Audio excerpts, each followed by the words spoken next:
এবার আপনার কথাই শুনবো, সেজন্যই আমি বলছিলাম আমরা কিন্তু সবাই স্বাধীন বাংলা বেতার কেন্দ্রের কথা সেটাকে বারবারই নিয়ে আসছি। তো সেটা সম্পর্কে আরেকটা তথ্য না দিলেই নয় যে কলকাতার বালিগঞ্জ সার্কুলার রোডে প্রতিষ্ঠিত হলেও ট্রান্সমিটার যেটি ছিল সেটা কিন্তু সীমান্তের কাছাকাছি নিরাপদ কোনো একটা স্থানে ছিল, এবং নিরাপত্তার কারণে সেটা কিন্তু গোপনও রাখা হয়েছিল, সেটা আমরা ইতিহাসে খুঁজে পাই। এবং এই শক্তিশালী বেতার যন্ত্রের প্রয়োজনীয়তাও ছিল, কারণ এর মাধ্যমেই কিন্তু মুক্তিযুদ্ধ কেন, শত্রু নিধনে মুক্তিযোদ্ধাদের সফলতা এবং শত্রুর ব্যর্থতা প্রচার হয়েছে, মুক্তিযোদ্ধাদের তৎপরতা ও তাদের অনুপ্রাণিত করা হয়েছে, দেশের অভ্যন্তরে যে সমস্ত অবরুদ্ধ বাংলার মানুষের মনোবল সেটাকে অটুট রাখা ও তাদের সাহস দেওয়ার পাশাপাশি বিদেশের সকল সহায়ক রাষ্ট্রগোষ্ঠীকে জানাবার জন্য কিন্তু বেতারই ছিল অন্যতম প্রধান মাধ্যম। এছাড়া অবাঙালি জনগোষ্ঠীর মধ্যে পাকিস্তান ভাঙা হচ্ছে বলে ভ্রান্ত ধারণা ছিল, তার বিরুদ্ধেও কিন্তু সত্যটাকে তুলে ধরার দায়িত্ব ছিল এই বেতার। ফলে বেতারের মাধ্যমে কিন্তু অনেক কিছু গুরুত্বপূর্ণ একটা কর্মযজ্ঞ সম্পন্ন হয়েছে। তো যতটাই শুনছি ততটাই উজ্জীবিত হচ্ছি, দেশটাকে নতুন ভাবে গড়ার অনুপ্রেরণা ও তাগিদ অনুভব করছি নিশ্চয়ই আমরা সবাই, বিশেষভাবে পরবর্তী প্রজন্ম যারা তারা। তো স্বাধীন বাংলা বেতার কেন্দ্র কিন্তু সম্পূর্ণভাবে নিজ শক্তি ও মেধায় পরিচালিত হয়েছে, সে কথাটা স্পষ্ট হচ্ছে যতটাই আপনাদের কথা শুনছি। তো প্রথম দিকে আমি শুনেছিলাম যে হারমোনিয়াম তবলা কিছুই ছিল না, এসব সংগ্রহ করা হতো, প্রয়োজনের খাতিরে অনেকেই গান লেখা শুরু করলেন। গান কিভাবে লেখা হলো, কিভাবে গাওয়া হলো, সেসবের আলাদা আলাদা কিন্তু ইতিহাস রয়েছে। তো সেসব আশা করি আজকের আলোচনায় একটু একটু করে বেরিয়ে আসবে। এবারে অনুরোধ করছি বিশিষ্ট নজরুল সঙ্গীত শিল্পী শাহীন সামাদকে স্মৃতিচারণা করবার জন্য। শাহীন সামাদ। আমি প্রথমেই পঙ্কজদাকে অনেক অনেক ভালোবাসা এবং শুভেচ্ছা জানাচ্ছি। আসলে পঙ্কজদাকে মনে করি যে মানে যখন ওনাকে দেখেছি ওই স্মৃতিটা খুব মনে পড়ে, একেবারে টকবগে তরুণ একজন। উনি আমাদের যে যখন শুনলেন যে আমরা এই ইয়েতে কিন্তু 144 নম্বর লেনিন সরণিতে ইয়ে হয়েছে বাংলাদেশ মুক্তি সংগ্রামী শিল্পী সংস্থা, উনি শুনেছেন, তারপরে যে উনি আসলেন এটা সবাই বললো যে আসলেন এবং আমাদের দেখলেন, এবং তখন উনি আমাদের কিন্তু গান কিছু রেকর্ড করেছিলেন। তারপরে উনি আকাশবাণীতে কিন্তু আমাদের এই যে অতিথি শিল্পী হিসাবে কিন্তু উনি আমাদের এনেছিলেন। কিন্তু ওইখানে আমি পেয়েছিলাম 375 টাকা, ওই কন্ট্রাক্টটা আমার কাছে এখনো আছে। সেই 375 টাকা যে কত টাকা আমার মনে আছে, ওই টাকা পেয়ে দৌড়ে গেছিলাম, শাড়ি ছিল না একটাও, একটা দুটো শাড়ি ধার করে পড়তাম। হ্যাঁ শুনতে পাচ্ছি, ও হো না শোনা যাচ্ছে, এবার শোনা যাচ্ছে? আচ্ছা আমি মিউট করে রাখছিলাম। না বলো। না আমি বলছি যে ইয়ে পঙ্কজদাকে আমি অনেক অনেক আমার ভালোবাসা এবং শুভেচ্ছা জানাচ্ছি, কারণ উনি আসলে কি বলবো তখন একদম তরুণ ছিলেন এবং মানে টকবগে একজন তরুণ, হ্যান্ডসাম। তারপরে উনি আসতেন, একটা মনে আছে আমার কাঁধে একটা ঝোলা ওনার সব সময় থাকতো। আর উনি আমাদের হ্যাঁ এখনো থাকে এখনো থাকে। তো এখন আমি বললাম যে উনি যে আসতেন, উনি যখন জানলেন যে আমাদের এরকম ওই যে ধর্মতলাতে এরকম বাংলা 144 নম্বর লেনিন সরণিতে আমরা একটা স্কোয়াড গঠন হয়েছে, উনি ওই শুনে কিন্তু উনি আসলেন, এসে আমাদের গান টান রেকর্ড করলেন, এবং পরে কিন্তু উনি আমাদের ইয়ে করেছিলেন কি জানি বলে ওই অতিথি শিল্পী হিসাবে কিন্তু আমাদের কলকাতায়। হ্যাঁ হ্যাঁ। তো আমার মনে আছে 6টা করে আমরা গান গেয়েছিলাম এবং 375 টাকা পেয়েছিলাম, সেই কন্ট্রাক্টটা আমার কাছে এখনো আছে। সে আমার মনে আছে, সেই 375 টাকা নিয়ে, শাড়ি কাপড় তো ছিল না কিছু আমাদের, আমি সেই টাকা নিয়ে দৌড়ালাম তোমার ইয়েতে গড়িয়াহাটে প্রথমেই। তো যে আমার মনে আছে পুরো টাকা তো আর খরচ করতে পারবো না, অল্প কিছু করতে হবে, কারণ ওটা তো আবার চালাতে হবে সারা যতদিন থাকতে হবে। জানি না তো 9 মাসে আমাদের মুক্তি হয়েছে, কিন্তু 9 বছরও তো লাগতে পারতো, সেই জন্য গেলাম বুঝছো। তারপরে গড়িয়াহাটে যেয়ে একটা দোকানে দাঁড়ালাম, বললাম যে দাদা এটা কত দাম শাড়িটার? তো দাদা আমার মুখে দিয়ে তাকলাম, আপনি কি জয় বাংলা? হ্যাঁ। আমার কাছে কিন্তু বিশেষ কোনো অত টাকা পয়সা নেই, কিন্তু আপনি এটা কত টাকা? বলি তা 22 টাকা। হ্যাঁ 22 টাকা বলছে। আমি তো 22 টাকা দিতে পারবো না, আমি 10 টাকা যদি দেন তাহলে আমি দিতে পারি, আর আমি পারবো না নিতে। তারপরে 12 টাকা 10 টাকা, 12 টাকা 10 টাকা এই মানে চলতে থাকলো আমাদের মধ্যে বুঝছো। তারপর আমি না দাদা আমি নিতে পারলাম না, আমি চললাম। যে যখন দিদি আসেন নিয়ে যান। হ্যাঁ, এখনো সেই শাড়িটার কথা মনে আছে, ঘিয়ার মধ্যে কলকা শাড়ি। সেই সময় কিন্তু 10 টাকা অনেক টাকা, অনেক টাকা ছিল। হ্যাঁ, তো ওই যে পঙ্কজদার কথা যেটা বলতেছিলাম, সারাক্ষণ আমাদের সাথে থাকতেন এবং অনেক অনেক প্রোগ্রাম কিন্তু উনি আমাদের দিয়েছেন। আর একটা কথা বলবো, আমার জোগাড় করে দিয়েছেন। আর একটা কথা বলবো, আমার মনে আছে পঙ্কজদার বাসায় আমরা খুব আড্ডা মারতাম, আমাদের নিয়ে যেত জোর করে, যখন আমাদের কিছু করার থাকতো না, মন খারাপ থাকতো, ওই শর্মিষ্ঠা আমাদের যে কি আদর করতো, কিভাবে যে খাওয়াতো, কিভাবে যে আমরা সারা রাত গান করতাম, গল্প করতাম, ওরা আমাদের সবসময় মানে আমাদের আছেন, আপনি আমাদের সাথে সব সময় থাকবেন। আপনি যদিও কলকাতায় থাকেন, কিন্তু আপনার মন পড়ে থাকে বাংলাদেশে, এটা আমরা বুঝি। আপনি যখন এখানে আসলেন, তখন আমরা তো আপনার সাথে দেখা করেছি, আপনি যখন পুরস্কার পেলেন তখনও ছিলাম। তো আপনি আমাদের একদম একটা মানে আপন বড় ভাই। আমরা এইভাবেই কিন্তু আমরা সবাই আপনাকে মনে করি, আর ভীষণ ভীষণ ভালোবাসি আপনাদের দুজনকে। এটা আমরা কোনোদিন ভুলবো না। আপনি আমাদের যেভাবে মানে সবসময় ঘিরে থাকতেন, আমাদের সাথে থাকতেন। আপনি আমাদের শরণার্থী ক্যাম্পে ক্যাম্পে গেছেন আমাদের সাথে, মুক্তিযুদ্ধ ক্যাম্পে ক্যাম্পে আমাদের সাথে গেছেন, সব সময় আমাদের পাশে ছিলেন। এ কি ভোলার, আপনি বলেন? কোনোদিন ভুলবো না। পঙ্কজদা, আপনি অনেক অনেক দীর্ঘজীবী হন, অনেক দিন বাঁচেন, আপনি অনেক দিন থাকেন আমাদের সাথে, এই আমার দোয়া থাকলো আপনার।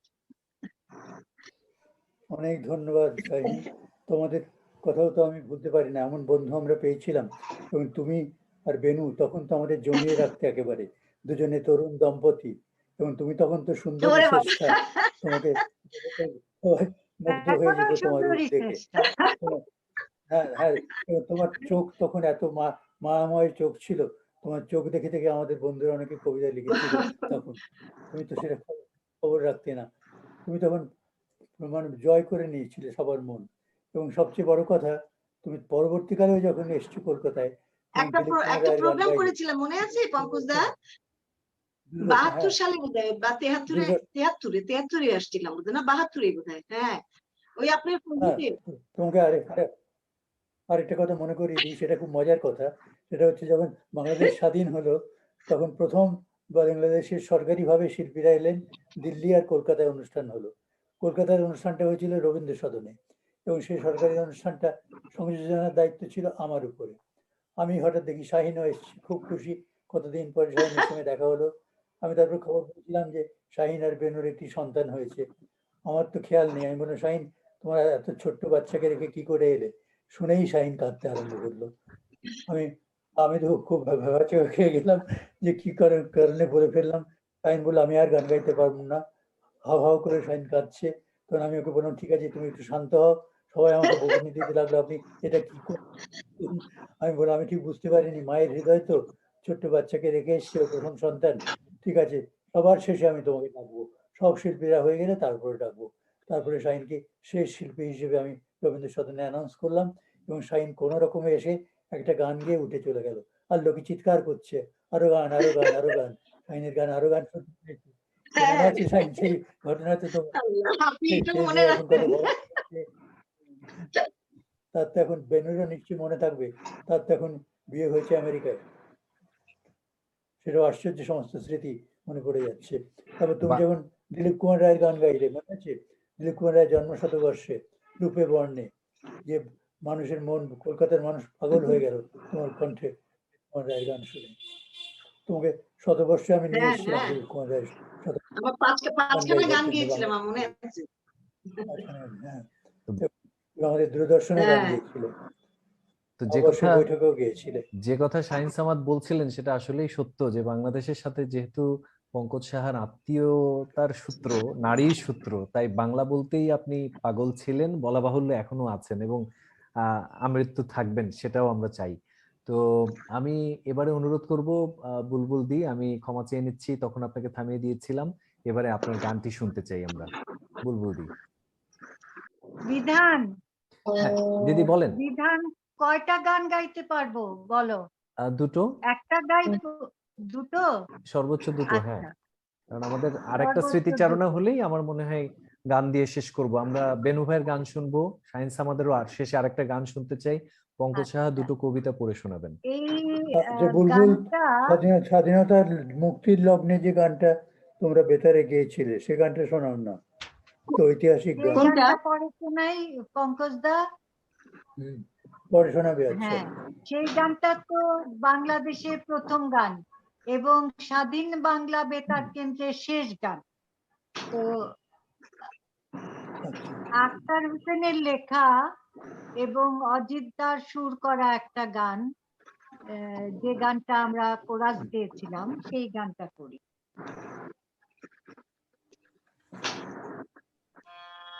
কোন যন্ত্র থাকলে তুমি যন্ত্র বুলবুল ব্যবহার আপা, করো। হ্যাঁ, আপনি সুরটা ভাজেন, আমি একটু বিধানের সাথে কথা বলি। পঙ্কজ দা, আমি একটু হ্যাঁ। যেতে চাই। আমি বলতে চেয়েছিলাম কিছু কথা, আমার হলো না, কারণ আমার সময় হয়ে গেছে, একটু উঠতে হবে আমার। ও তাহলে না, আপনার কথা আমি তো- শুনে নেই, তারপরে বুলবুলদের গান শুনি তোমার কথা হ্যাঁ, যদি ঠিক তাড়া আছে, থাকে। ঠিক আছে। তাহলে আমি একটু হ্যাঁ, বলি একদম। যে কথা একটু মানে তাহলে বুলবুল দি আপনার গানটা একটু পরেই শুনি। আমি বুঝতে পারিনি যে আপনাকে তাড়াতাড়ি যেতে হবে।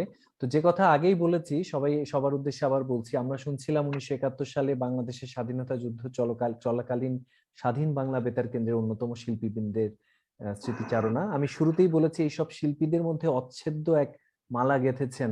এই মালা প্রজন্ম থেকে প্রজন্মে, দেশ থেকে অন্য দেশের সাথেও সৃষ্টি করেছে অপূর্ব ও অনন্য এক বন্ধন। এবারে সে বন্ধুত্বের গল্পই শুনবো বিশিষ্ট কণ্ঠশিল্পী আবিদা সুলতানার মুখ থেকে। আবিদা সুলতানা।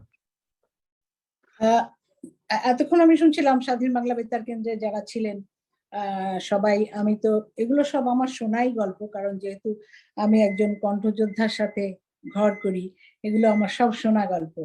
তা আমি যেটা বলতে চাই যে তার আগে বলে নিই যে পঙ্কজ দা আমাকে নিয়ে গেছিলেন ডিডি বাংলায়, সেখানে গান গাইবার জন্য একটা পয়লা বৈশাখের অনুষ্ঠানে। তখনই তার আগে পঙ্কজ দা ঢাকায় এসে আমাদের বাসায় এসেছিলেন, এবং মানুষটাকে দেখে আমার মনে হয়েছে সম্পূর্ণ আপাদমস্তক একজন বাঙালি, মানে বাংলার জন্য উনি এত পাগল। উনি সত্যি সত্যি একজন, মানে সেরকমই একজন মানুষ পঙ্কজ দা, এবং প্রচন্ড বন্ধু বাৎসল, ভীষণ মানে প্রচন্ড ভালোবাসা পঙ্কজ দার ভিতরে। আমাদেরকে মুহূর্তের মধ্যে আপন করে নিলেন। তারপরে তো কয়েকবার যতবারই গেছি, পঙ্কজ দা আমার বাসায় এসেছেন, পঙ্কজ দা, বৌদি, তাদের সঙ্গে একটা অন্যরকম সম্পর্ক হয়ে গেছে এখন। তো যাই হোক, আমি অন্য প্রসঙ্গে আসি। সেটা হলো যে যেমন স্বাধীনতার সময় ওপারে যারা ছিলেন তারা চলে গেছিলেন, যুদ্ধ করেছেন, কষ্ট করেছেন, প্রচুর কষ্ট করেছেন, গান করেছেন, কিন্তু তাদের যেই ভয়টা ছিল না সেটা হলো মৃত্যু ভয়, যেটা ছিল আমাদের। আমরা যারা দেশে ছিলাম, আমি তখন ম্যাট্রিক ক্যান্ডিডেট, স্কুলে পড়ি। আমার বড় বোন রেবেকা সুলতানা, রেহান সুলতানা, ওরা বড়। তো আমার তিন বোন চলে গেছিলেন, আমরা 5 বোন, 3 বোনকে পাঠিয়ে দিয়েছেন নেত্রকোনায় আমার বাবা, আর আমি আর আমার বড় বোন ঢাকায় ছিলাম। তো সেটা একটা মানে বর্ণনা করার মতো মানে না, কারণ তখন আমাদের যেমন খাবার ছিল না, ক্র্যাকডাউন হয়ে গেল 25শে মার্চ, সেটা শুধু আমরা তখন মতিঝিল কর্মীতে ছিলাম, একেবারে আমাদের বাড়ির উপরে, আমাদের বাড়ির পাশে পুলিশ লাইন, সমস্ত যুদ্ধ সারা রাত আমরা দেখেছি, এবং সারা রাত আগুন, ফায়ার, সমস্ত কিছু দেখেছি। তারপরে কারফিউ, কতদিন কারফিউর মধ্যে আমাদের খাবার ছিল না, পানি ছিল না, ইলেকট্রিসিটি ছিল না, তারপরে ছিল মৃত্যু ভয়। আমরা মানে পরের দিন বেঁচে থাকবো কিনা এটা আমরা বুঝতে পারতাম না, যে পরের দিন পর্যন্ত আমরা বেঁচে থাকবো কিনা। নিচে আর্মি টহল দিচ্ছে, একটা সময় ছিল যে একটা লোক নাই, আমরা আব্বা আমাদেরকে নিয়ে একবার বের হয়েছিলেন যে আমরা ঢাকার বাইরে চলে যাব। আমরা গেছিলাম 2 দিন, একদিন আর্মি রেড করলো, পরের দিন যেন কি হয়েছিল আমরা যেতে পারিনি, সুতরাং আমাদের ঢাকাতেই থাকতে হয়েছে। তো সেখানে মানে আমরা এমন একটা অবস্থার মধ্যে ছিলাম যে, আর যেহেতু আমরা গান করতাম, রেবেকা আপা তখন গান করতেন, ওর প্রায় ডাক আসতো, আর ওকে বিভিন্ন রকম অজুহাত দিতে হতো, বিভিন্ন রকম দিতে হতো যে যেতে পারবে না, কি অসুস্থ। আর আমাদের বাসায় যেটা হতো, মুক্তিযোদ্ধারা আসতো, আমার মামা ছিলেন মুক্তিযোদ্ধা, আর ওনার ওই এলাকার যত মিটিং আমাদের বাসায় হতো। আমার আব্বার কাছে প্রায় জিনিসপত্র আসতো, ট্রাঙ্ক আসতো, আমরা দেখতাম না কি আসছে, অনেক কিছু আসতো, আব্বা লুকিয়ে রাখতেন। আর প্রায় মিটিং হতো। মনে আছে ঢাকা পুরা বাংলাদেশে একবার একসাথে 100টা বোম বাস্ট করেছিল পুরা বাংলাদেশে, সেই মিটিংটা আমাদের বাসায় হয়েছিল। আর আমার মা, একটা বুয়া নিয়ে রান্না করছেন, মুক্তিযোদ্ধাদের জন্য পাঠাচ্ছেন, মুক্তিযোদ্ধারা মিটিং করছে, এই হতো আমাদের বাসায়। আমাদের ছোট বাসা ছিল মতিঝিল কলোনিতে, 2.5 রুমের, মানে 2 রুম আর ছোট একটা রুম। সেখানে দেখা গেল একদিন আমরা 37 জন মানুষ, সেখানে কি হিন্দু কি মুসলমান সবাই মানে এসে এসে, যারা বাইরে থেকে আসতো এসে আমাদের বাসায় উঠতো চেনা যারা, আর যারা যেতে পারতো না আমাদের বাসায় চলে আসতো। তো এগুলো হতো, এগুলো হলো প্রচন্ড প্রচন্ড সুন্দর স্মৃতি আমার জীবনের। আর ওই মা রান্না করতেন, মুক্তিযোদ্ধারা আসতো, অনেক সময় মিটিং হতো। একটা ঘটনা আমি বলি, সেটা হলো আমার তো একটাই মামা, এনামুল লতিফ, উনি অনেক বড় মুক্তিযোদ্ধা ছিলেন। তো আমার নানি মার কাছে এসে খুব কান্নাকাটি করছে, কতদিন দেখে না ছেলেকে, কান্নাকাটি করে আমার নানি দরজা দিয়ে বের হয়েছেন, আর ঠিক ওনার পাশ দিয়ে আমার মামা এসছে, একদম সারা গায়ে মাটি মাখা, কি অবস্থা, চুনকালি মাখা। উনি কিন্তু নানি আম্মাকে চিনতে পেরেছেন, কিন্তু নানি আম্মা ওনাকে চিনেননি। এটা কি মানে একটা অত্যন্ত বেদনাদায়ক একটা স্মৃতি, যে নানি মা ওর জন্যই কান্নাকাটি করে গেলেন কিন্তু চিনতে পারলেন না। তো এভাবেই ওই সময়টা আমরা প্রচন্ড ভয়ের মধ্যে কাটিয়েছি। যারা ওপারে ছিলেন তাদের অন্তত মৃত্যু ভয়টা ছিল না। আমার মনে হয় সেদিক দিয়ে দেখতে গেলে সমস্ত বাঙালি জাতিকে আমি মুক্তিযোদ্ধা বলতে পারি, সবাই যুদ্ধ করেছে সেই সময়, নিশ্চয়ই, তাই না? আচ্ছা, আমি একটা কথা বলি, হ্যাঁ, 1 মিনিট তা ইন্টারাপ্ট করলাম হ্যাঁ, তোমাকে। আমার কিন্তু এই মানে না, ইয়েটা শেষ হয়ে গেছে, এখন 5 মিনিটের আরো কম আছে। তো আমি সবার থেকে কিন্তু আমি একটু বিদায় নেই। আবার অনেকক্ষণ কথা হলো। আর পঙ্কজদা, আপনাকে আমার অনেক অনেক ভালোবাসা এবং শুভেচ্ছা থাকলো। আপনি আরেকবার আসবেন, ঢাকায় আসেন, সবার সাথে দেখা হবে। চার্জারে লাগিয়ে প্রোগ্রামটা ওটা করো, করা যায় চার্জারে না, লাগিয়ে দাও না। সিস্টেমটা নাই, তার জন্য পারছি না, এত করতাম। সেজন্য বিধান আমি চললাম। তুমি আবেদা একটু না, আমার বলা শেষ। আমি খালি পঙ্কজদাকে একটা কথা বলবো, দাদা আপনি কি ওই গানটা কথা বলছিলেন, ও আমার বাংলা মাতর হ্যাঁ আকুল করা? হ্যাঁ হ্যাঁ হ্যাঁ 2 লাইন করে দাও। হ্যাঁ। ফাগুনে তোর কৃষ্ণ চূড়া পলাশ বনে, কিসের হাসি চৈতি রাতের উদাস সুরে, রাখাল বাজায় বাঁশের বাঁশি, ও আমার বাংলা মাতর আকুল করা রূপের সুধায় হৃদয় আমার যায় জুড়িয়ে, যায় জুড়িয়ে, ও আমার বাংলা মা গো। এটা না পঙ্কজদা? আমিও তাকে শাহিনাপার মতো বিদায় নিই, আমার একটু জরুরি কাজ। বিধান শাহিনাপার কাছে তাহলে একটা গান শুনে শেষ করি। আচ্ছা, শাহিনাপা, শেষ সময়টুকু ব্যবহার করি দাদা, আমরা একটু। পঙ্কজদা আমি আসি। শাহিনাপা, ডালিয়া সবাই যদি আপা, চলে যায় সবাই তাহলে অনুষ্ঠান তো শেষ হয়ে যাবে। তোমরা এত তাড়া কেন? সেটাই গেছে। আমার এই যে রফিকুল আলমের সঙ্গে ঢুকতে হবে। আবিদা, তোমার এত তাড়া কেন? তুমি আমার ওই যে আরেকটা থাকো না। আমার না, আমার ওই আরেকটা ইয়েতে ঢুকতে হবে, অনলাইনে। আমরা শাহিনাপার কাছে একটা গান শুনি, শাহিনাপা যেহেতু শেষ হয়ে যাচ্ছে। হ্যাঁ, ঠিক আছে শাহিনাপা। যশোর, খুলনা, বগুড়া, পাবনা, ঢাকা, বরিশাল, নোয়াখালী, তারা হিন্দু নয় মুসলিমই নয়, তারা শুধু বাঙালি। যশোর, খুলনা, বগুড়া, পাবনা, ঢাকা, বরিশাল, নোয়াখালী, তারা হিন্দু নয় মুসলিমই নয়, তারা শুধু বাঙালি। রক্ত নেশায় উঠেছে মাতিয়া, গেলে দিচ্ছে তারা বলি, অবাক নয়নে দেখছে বিশ্ব দিচ্ছে কেমন প্রাণ, বোমারু বিমান মেশিনে গান তুচ্ছ করে কামান, কদম কদম এগিয়ে চলেছে রাহি বাংলার গান, জয় বাংলার গান। এসো মুক্তিরণের সাথী, ওরে মুক্তিরণের সাথী, আগুয়ান হও আগুয়ান, সবে আগুয়ান, সবে আগুয়ান, সবে আগুয়ান।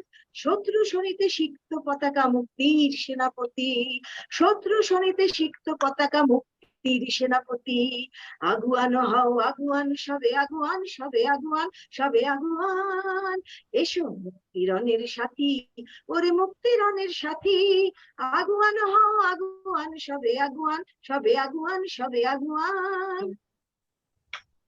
স্থলে বা জলে নভস্থলে কে দেবে বাধা, মোদের অবাধ গতি কে দেবে বাধা, অসাধু নয় সাধন সাদা কে দেবে বাধা, স্থলে বা জলে নভস্থলে কে দেবে বাধা, অসাধু নয় সাধন সাদা কে দেবে বাধা। মানুষের যত বাঁধন ভাঙার বজ্র রাগিনী গেয়ে ওঠে গান, মানুষের যত বাঁধন ভাঙার বজ্র রাগিনী গেয়ে ওঠে গান, মৃত্যুকে দিয়ে মৃত্যুর হবে অবসান, মৃত্যুকে দিয়ে মৃত্যুর হবে অবসান, এসো মুক্তিরণের সাথী, ওরে মুক্তিরণের সাথী, আগুয়ান হও আগুয়ান, সবে আগুয়ান, সবে আগুয়ান, সবে আগুয়ান, আগুয়ান হও আগুয়ান, সবে আগুয়ান, সবে আগুয়ান, সবে আগুয়ান। আন্তরিক কৃতজ্ঞতা জানাচ্ছি আপনাকে। চমৎকার। না, শাহিন চমৎকার। শাহিনের আরেকটা গান শুনে আমরা শাহিনকে ছাড়বো। শাহিনকে আরেকটা গান গাইতে। বন্ধ হয়ে গেলে আমি জানি না। আচ্ছা বলেন কোনটা? হ্যাঁ, কোনটা? শাহিনকে শাহিনের সঙ্গে দর্শকদের পরিচয় করিয়ে দাও। শাহিন কত সম্মান পেয়েছে সবাই তো জানে না। এবং শাহিনরা একজন আমেরিকান শাহিনদের নিয়ে একটা তথ্যচিত্র করেছিল শাহিনদের গান নিয়ে। শাহিন, সেই কথাটা বলো, সেই তোমাদের যে ফিল্মটা হয়েছিল তোমাদের গান নিয়ে, বিদেশিরা যে ফিল্ম করেছিল। বোঝা যাচ্ছে না কথাটা, বুঝতে পারছি না। তোমার মুক্তির গান নিয়ে যে একজন বিদেশি একটা ফিল্ম ও তৈরি করেছিল। লিয়েন নেভিন, হ্যাঁ। এটা বেনু হ্যাঁ, বলুন, বেনু অনেক সুন্দর করে বলতে পারবে। হ্যাঁ, হ্যাঁ, সেই আর বেনু ভাই অভিজ্ঞতা, এগুলো কি আর ভুলে যায়?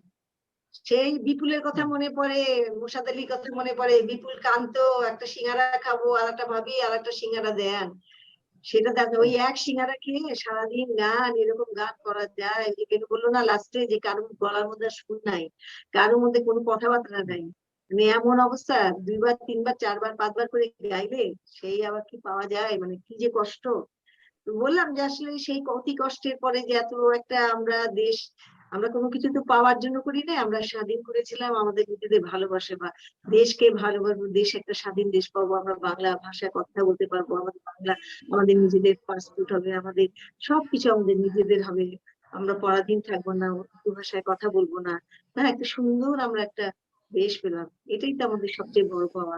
দেশ অনেক এগিয়ে গেছে, আরো আগাবে, তবে প্রজন্মদের আরো জানা উচিত যে মুক্তিযোদ্ধা সম্পর্কে এবং 71 সম্পর্কে, স্বাধীনতা সম্পর্কে তাদের অনেক জানার আছে, সেগুলো এখন জানানোর দরকার। প্রজন্মের পর প্রজন্ম এই মুক্তির গান দেখবে এবং তাদের মনে সেই শক্তিটা নিবে, যেই শক্তি নিয়ে আমরা ঝাঁপিয়ে পড়েছিলাম।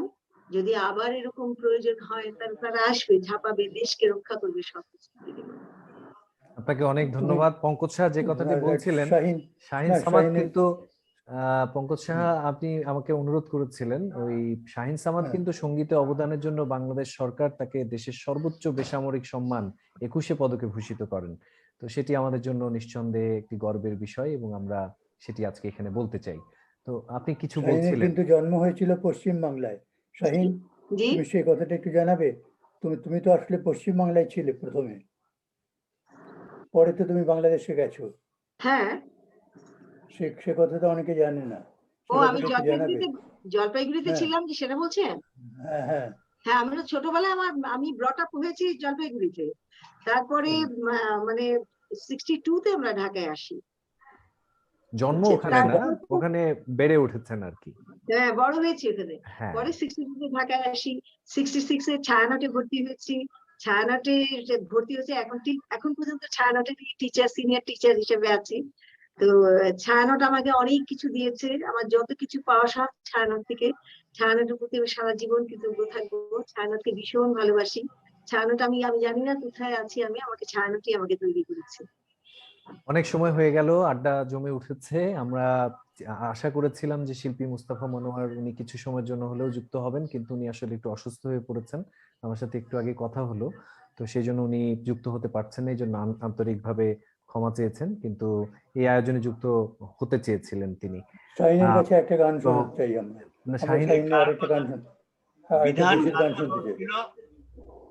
আমরা গান শুনবো। আমরা গান শুনবো এবারে বুলবুল মহালানবিশের, বুলবুল আপনার আচ্ছা।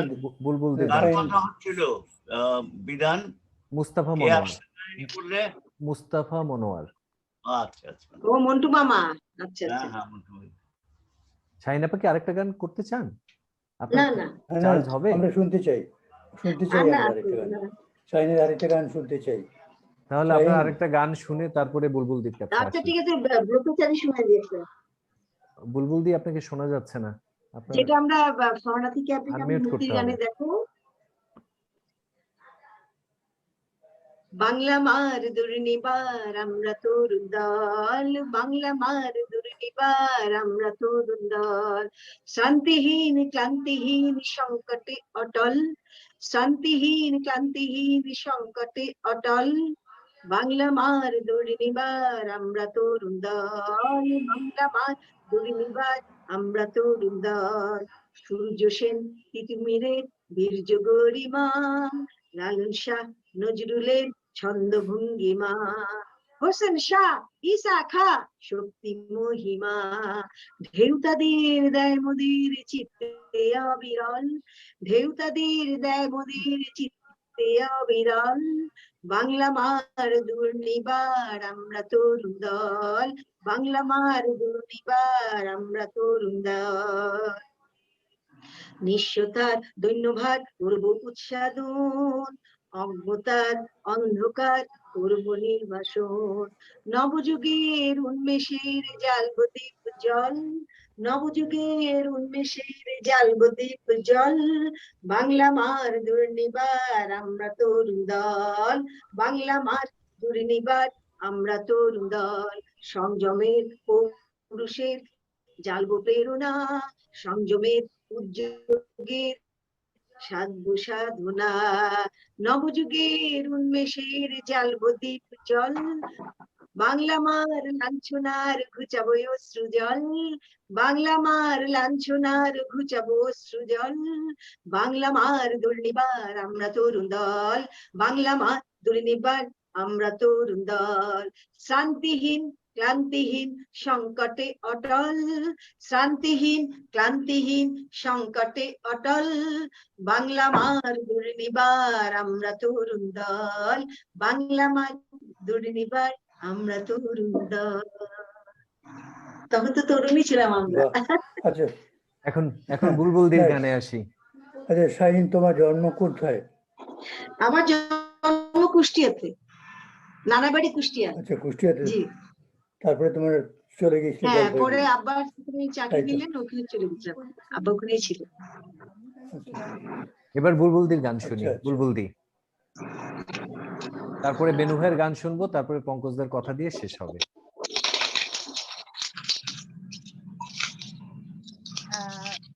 আমি যে গানটা গাইবো সে গানটি লিখেছিলেন কবি সাংবাদিক আক্তার হোসেন এবং সুর করেছিলেন আমাদের অত্যন্ত প্রিয় মানুষ অজিত দা। গানটি গাই।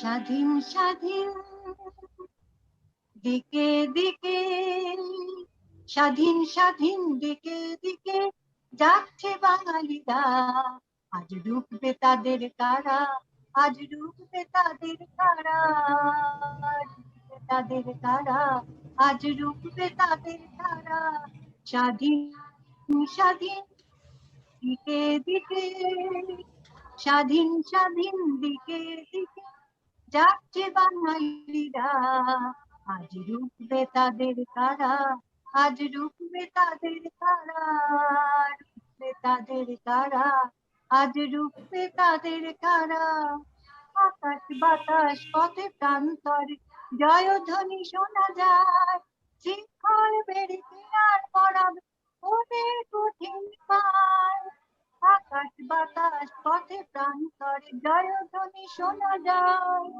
শৃঙ্খল বেড়ে আর পড়াবে ওদের কঠিন পায়, দেবে দেবে তোমারা, জীর্ণ ধারার ভিতরে ওরা দেবে দেবে যে নারা, রুখবে তাদের কারা, আজ রুখবে তাদের কারা, রুখবে তাদের কারা, আজ রুখবে তাদের কারা, জেনেছে ওরা ধুকে ধুকে মরা সেই তো জীবন নয়, শোষণের বুকে হানছে আঘাত নির্ভীক বড় ভয়, জেনেছে ওরা ধুকে ধুকে মরা সেই তো জীবন নয়, শোষণের বুকে হানছে আঘাত নির্ভীক বড় ভয়, কণ্ঠে ওদের ঘুম ভাঙানিয়া দীপ্ত শপথ গান, বিপ্লবী ওরা আধারের দেশে সূর্যের সন্তান, মহাকাল মহাকাল আছে দিক দিগন্তে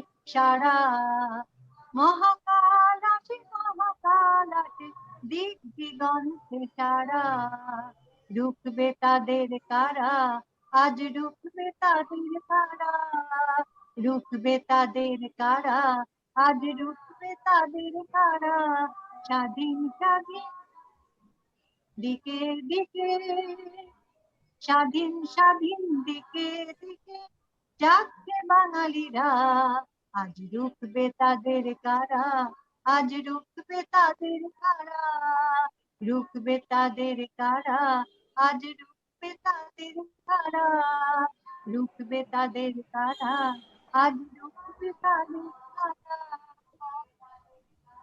এবারে আমরা দুটো কবিতা শুনে নি পঙ্কজ সাহার। আচ্ছা, না আমার কবিতাটা খুব একটা গুরুত্বপূর্ণ ব্যাপার নয়, ওদের গান শুনতে আমার খুব ভালো লাগছে। না গান না, আপনারটা গুরুত্বপূর্ণ, অবশ্যই আমাদের জন্য খুব গুরুত্বপূর্ণ। তুমি বুঝতে পারছো না তোমাদের কত ইমোশনাল হয়ে যাচ্ছে আমি। হ্যাঁ আমি তো বুঝতে বেনুকে পারছি, বেনুকে আমরাও দেখে তো ইমোশনাল হয়ে যাচ্ছি দাদা। বেনুকে দেখে আমি এত ইমোশনাল হয়ে যাচ্ছি। হ্যাঁ, সেই বেনু বয়সে ভাই তো সেই আমাদের বয়সে- মেন্টর ছিলেন হ্যাঁ, ওই বেনু মুক্তি সংগ্রামী শিল্পী সংস্থায়, ওনার বেনুর কি স্পিরিটেড, কাছে কত গান সাংঘাতিক শিখেছি। স্পিরিটেড লাইফ ছিল, আমার সব মনে আছে। বেনু, তুমি ভাই যোগাযোগ রেখো, তোমার সঙ্গে দেখা হয়ে খুব ভালো লাগলো। আচ্ছা, খুব ভালো লাগলো আর কি। বিধানের আদেশে যে কবিতাটা শোনাচ্ছি, এই কবিতাটির নাম বাংলাদেশ 25। বিধানকে অনুরোধ করবো যে আবার এরকম একটা হ্যাঁ একদম তাই। হ্যাঁ, হ্যাঁ বেনু আবার ভাইকে নিশ্চয়ই। অনেকদিন এটা পরে দেখলাম। চলতে থাকবে, নিশ্চয়ই এটা গান, চলতে থাকবে। কথা, কবিতা অত্যন্ত আনন্দ মুখর একটা ব্যাপার আর কি। তুমি যদি আবার একটু কষ্ট করে আমাদেরকে একসাথে করো এরকম আর কি, নিশ্চয়ই। বিভিন্ন জায়গা থেকে, কলকাতা থেকে পঙ্কজ, ঢাকা থেকে বুলবুল, মহানবী, শাহিন টাহিনীরা, প্লাস অন্য কোথাও থেকে তোমাকেও ঢাকা থেকে আর কি, আরো বাইরে আরো কাউকে যদি পাওয়া যায়, আমেরিকা থেকে, কানাডা থেকে, সব মিলিয়ে। ইকবালের কথা বললাম না, আমাদের হ্যাঁ। ছবি তুলেছিল, হ্যাঁ হ্যাঁ হ্যাঁ, এর জন্য আমাদের উপরে সনদ বেরিয়ে গেছিল, সব আর্মির অফিসারদের কাছে ছবি দিয়েছে, আমার একটা, শাহিনের একটা, ইকবালের একটা। ইকবাল হলো ওই ইকোনমিস্ট, পরে ইকোনমিক্সে পিএইচডি করে কেমব্রিজ থেকে ও আইএলও-তে জয়েন করে, ওখানেই ছিল, জেনেভাতেই থাকে। আচ্ছা আমি ইকবাল আপনার সাথে আলাপ করে যোগাযোগ নম্বর নিয়ে আচ্ছা, ইকবাল আরেকটা ইকবাল কি আয়োজন এখনো করব। বেঁচে আছে? হ্যাঁ, নেক্সট টাইম ইকবাল এদেরকে কি- যদি রাখো, নিশ্চয়ই ওরা ওইখান থেকে যেখান থেকে থাকুক জয়েন করবে আর কি, পারলে। নিশ্চয়ই নিশ্চয়ই। হ্যাঁ, ইকবাল কি ভালো ভালো ব্যাপার। বেনু, ইকবাল কি এখনো বেঁচে আছে? বেনু, ইকবাল বেঁচে আছে? ইকবাল হ্যাঁ বেঁচে আছে, ভালো আছে। আচ্ছা আচ্ছা, ভালো আছে। ওরা ইকবাল, আচ্ছা। রিজওয়ান, এরা ওই বিখ্যাত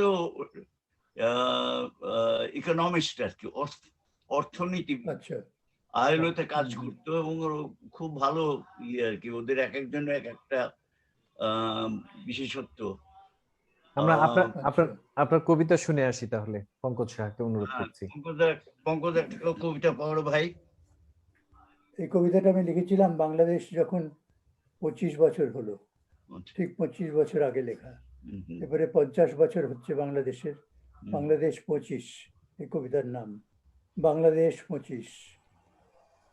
আমি ফিরতে চাইছি তোমাদের কাছে, তোমরা পথ হাঁটছো খালি পা, ছেঁড়া ঝোলা, কোলে কাঁখে শিশু, কাঁধে ভাঙা একতারা। তোমাদের গান থেমে গেছে, গ্রাম পুড়িয়ে গেছে কেউ, 25 বছরের ক্ষত, এখনো বুলেটের দাগ, প্রতিশ্রুতি পাল ভাঙা নৌকো, সীমান্তের এপারে ওপারে বিশ্বাস অবিশ্বাসের লুকোচুরি। ভাঙা বেড়ার আড়াল থেকে দেখছে দুটি চোখ, তোমরা এগিয়ে যাচ্ছ, দুপাশের ক্ষেতে আগামী ফসলের স্বপ্ন, আর একটু দূরে স্বপ্ন ভাঙার বর্গিরা। বাংলাদেশে তখন সেই অবস্থা 25 বছরে। ভাঙা বেড়ার আড়াল থেকে দেখছে দুটি চোখ, তোমরা এগিয়ে যাচ্ছ, দুপাশের ক্ষেতে আগামী ফসলের স্বপ্ন, আর একটু দূরে স্বপ্ন ভাঙার বর্গিরা। খোকা ঘুমিয়েছে, কিন্তু পাড়া জুড়োয়নি। পাড়া পড়িয়ে তারা বিশ্ব সম্মেলনে, তবু তো তোমরা হাঁটছো। আমি আসতে চাই তোমাদের সঙ্গে এক নবান্নতে পাত পেতে বসবো বলে, আমি আসতে চাই তোমাদের সঙ্গে এক নবান্নতে পাত পেতে বসবো বলে। খুবই সুন্দর। Thank এবারে আমরা বেনু ভাইয়ের একটা গান শুনতে চাই, মাহমুদুর রহমান বেনু। আমি ওই ওই মোশাররফ আলী, শাহিন যেমন গেল না মোশাররফ আলীর গান, ওটা হ্যাঁ। ঐতিহাসিক গান আর কি, এবং খুব মজার ব্যাপারও আছে গানটার সঙ্গে। মূলত ওই পল্লী গীতির সুর ব্যবহার করে ও গান লিখতো, বাংলাদেশের ইতিহাসটাকে জানো। ওই আমি যে একটু আগে বললাম যে বাঙালি তো সামরিক বাহিনীতে ছিলই না বলতে গেলে। তো মুক্তি বাহিনী বলতে আমরা কি বুঝি? মুক্তি বাহিনী হলো কৃষক, মুক্তি বাহিনী হলো মজুর বা শ্রমিক শ্রেণীর লোকজন, মুক্তি বাহিনী ছাত্র কিছু, শিক্ষক বা যে যেখান থেকে পেরেছে আর কি, যেভাবে সব মিলিয়ে এই আর কি। কেমন তো তো মুক্তিবাহিনীর বেনু, আমি একটা কথা যোগ করবো তোমাকে। আমি মুক্তি বাহিনীকে দেখেছি, ইস্ট পাকিস্তান রাইফেলস কিন্তু মুক্তিবাহিনীর সঙ্গে যোগ দিয়েছিল, এবং ইস্ট পাকিস্তান রাইফেলসের একটা বড় ভূমিকা ছিল যুদ্ধের সময়। আমি বাংলাদেশের ভেতরে যখন ঘুরে বেড়াতাম, তখন আমি অনেক ইস্ট পাকিস্তান রাইফেলসের লোকেদের দেখেছি, তারা মুক্তিবাহিনীর সঙ্গে যুক্ত হয়েছিল। যাই হোক, ওই ইতিহাসটা আর কি। কিষান মজুর বাংলার সাথী রে, ও ভাই মোর কিসে তোমার ভয়, তোমার হাতে দেশের কাঠি হবে রে, হবে রে, হবে জয়। এই যে সামান্য ভাষায়, মানে খুব স্বল্প কথায় এবং পপুলার বা জনপ্রিয় সুরে গানগুলো বাঁধা, তারপর এর এফেক্ট সবচেয়ে ওই ক্যাম্পে ক্যাম্পে শরণার্থী শিবিরে এর প্রভাব সবচেয়ে বেশি ছিল। কিষান মজুর বাংলার সাথী রে, ও ভাই মোর কিসে তোমার ভয়, তোমার হাতে দেশের কাছে হবে রে, হবে রে, হবে জয়। মন আছে ওই রাজশাহীতে, ওই যে পঙ্কজের না কার কার জন্ম ইয়েতে চাঁপাইনবাবগঞ্জে, সেই আমার জন্ম, রাজশাহী হ্যাঁ। ভাষায় লেখা গান। হ্যাঁ। মন তোমার কিসের দোষ করে, ও ভাই মোর বান্ধব কঠোর হিয়া, সব নিজের হাতে হবে এবার তোমাকে গিয়া রে। কিষান মজুর বাংলার সাথী রে, ও ভাই মোর তোমার কিসের জয়, তোমার হাতে দেশের কাঠি হবে রে, হবে রে, হবে জয়। তোমার হয়ে গেল সময় তোমার বইয়া যায় রে, ও ভাই মোর দেরি আর কইরো না, কোন পথে যে যাইতে হবে তোমারই তো আছে জানা রে, সময় তোমার বইয়া যায় রে, ও ভাই মোর দেরি আর কই রোনা, তোমার হাতে কোন পথে যে যাইতে হবে তোমারই তো আছে জানা রে, কিষান মজুর তোমার সাথী রে, ও ভাই মোর তোমার কিসের ভয়, তোমার হাতে দেশের কাঠি হবে রে, হবে রে, হবে জয়। এই গানের মধ্যে মজার ব্যাপারটা হলো এই গানটা একভাবে ইনডাইরেক্টলি ব্যান করা, আমাদেরকে বললো যে ওইটা যদি না গান তাহলে ভালো হয়। আমি কেন বললো যে এক ভদ্রলোক আর কি আমাদের যে হেল্প করতো ওই ট্রাক দিয়া কিংবা মিনি বাস দিয়ে, অশোক সেনগুপ্ত ডেপুটি সেক্রেটারি ছিলেন উনি, আচ্ছা, ভারত সরকারের। হুম, ভারত সরকারের অ্যাটিটিউডটা ছিল যে বাংলাদেশ স্বাধীন হবে, কিন্তু স্বাধীন হবে আওয়ামী লীগের আন্ডারে। এটা যদি আবার কমিউনিস্টদের হাতে চলে যায় তাহলে আবার গোলমাল, সেটা আবার তারা they were not approving of that. তো ওই যে লাস্টের কথাটা আছে, লাস্ট লাইনে, কোন পন্থে যে যাইতে হবে তোমারই তো আছে জানারে। অশোক সেনগুপ্তকে আমি বললাম যে আপনার আপত্তিটা কোথায় এই গানটাতে, কেন এই গানটাকে পছন্দ করছে না? তো বললো যে ওই একটা লাইনের জন্য। আমি কোন লাইন? বলেছে কোন পন্থে যে যাইতে হবে আছে তো তোমার জানারে। তো কোন পথের কথা বলছে এই লেখক? 80 বছর 80 বছর বয়সেও যে আপনি এত সুন্দর গান গেয়ে শোনাচ্ছেন, এটা সত্যি সত্যি আমরা উজ্জীবিত হচ্ছি, অনুপ্রাণিত হচ্ছি। আমার জীবনই এই, আমি সারাক্ষণ এই একটা ঘর এখানেই কাটাই, এই হারমোনিয়াম ক্লাসে, আর আমার ক্লাস হয়, গানের ক্লাস নেই আর কি, নানান ধরনের। আর এই ধরনের অনুষ্ঠান হলে আমি একেবারে সর্বান্তঃকরণে খুশি হই এবং ই করি। করবো যে পারলে সুযোগ পেলে আবার অনুষ্ঠানে, আবার নিশ্চয়ই নিশ্চয়ই, এবং আমরা যদি কলকাতা থেকে আরো কাউকে পাওয়া, আমাদের যারা খুব সাহায্য করতেন আর কি, প্রসুন্দা বেঁচে আছেন দিয়ে তাও জানি না, প্রসুন্দা মারা গেছেন, প্রসুন্দা দীপেন্দা দুজনেই মারা গেছেন বেনু। আমরা এইভাবে মারা গেছেন, অতীতকে স্মরণ করবো আর কি। নাকি আরো মজার মজার ব্যাপার যে এগুলো আর কি। একদিকে আবার এটা হলো যে ভারতবর্ষ থেকে চিন্তা আর কি, যে মুভমেন্টটা, এই মুক্তি সংগ্রামী শিল্পী সংগঠন আবার ইয়ের দিকে নিয়ে যায়, কমিউনিস্ট মুভমেন্টের দিকে। আমরা শুনবো আরেকদিন আমরা বড় করে স্মৃতিচারণা আয়োজন করব, আমার মনে হয় সেটা ভালো হবে। তো আমার মনে হয় বুলবুলদির একটা গান শুনি, আমরা আজকে শেষ করে দেবো। একটা গান শুনবো, বেনুদার একটা গান শোনো। ভালো ভালো থেকো সবাই। খুব গুরুত্বপূর্ণ তথ্য দিচ্ছে বেনু, কিন্তু খুব গুরুত্বপূর্ণ তথ্য দিচ্ছে, এগুলো ঐতিহাসিক তথ্য। ভারত সরকারের অ্যাটিটিউডটা কি ছিল, এটা খুবই গুরুত্বপূর্ণ তথ্য আমার মনে হয়। তুমি এই ব্যাপারে আর কিছু বলবে নাকি বেনু? আপনি কি আর কিছু বলতে চান?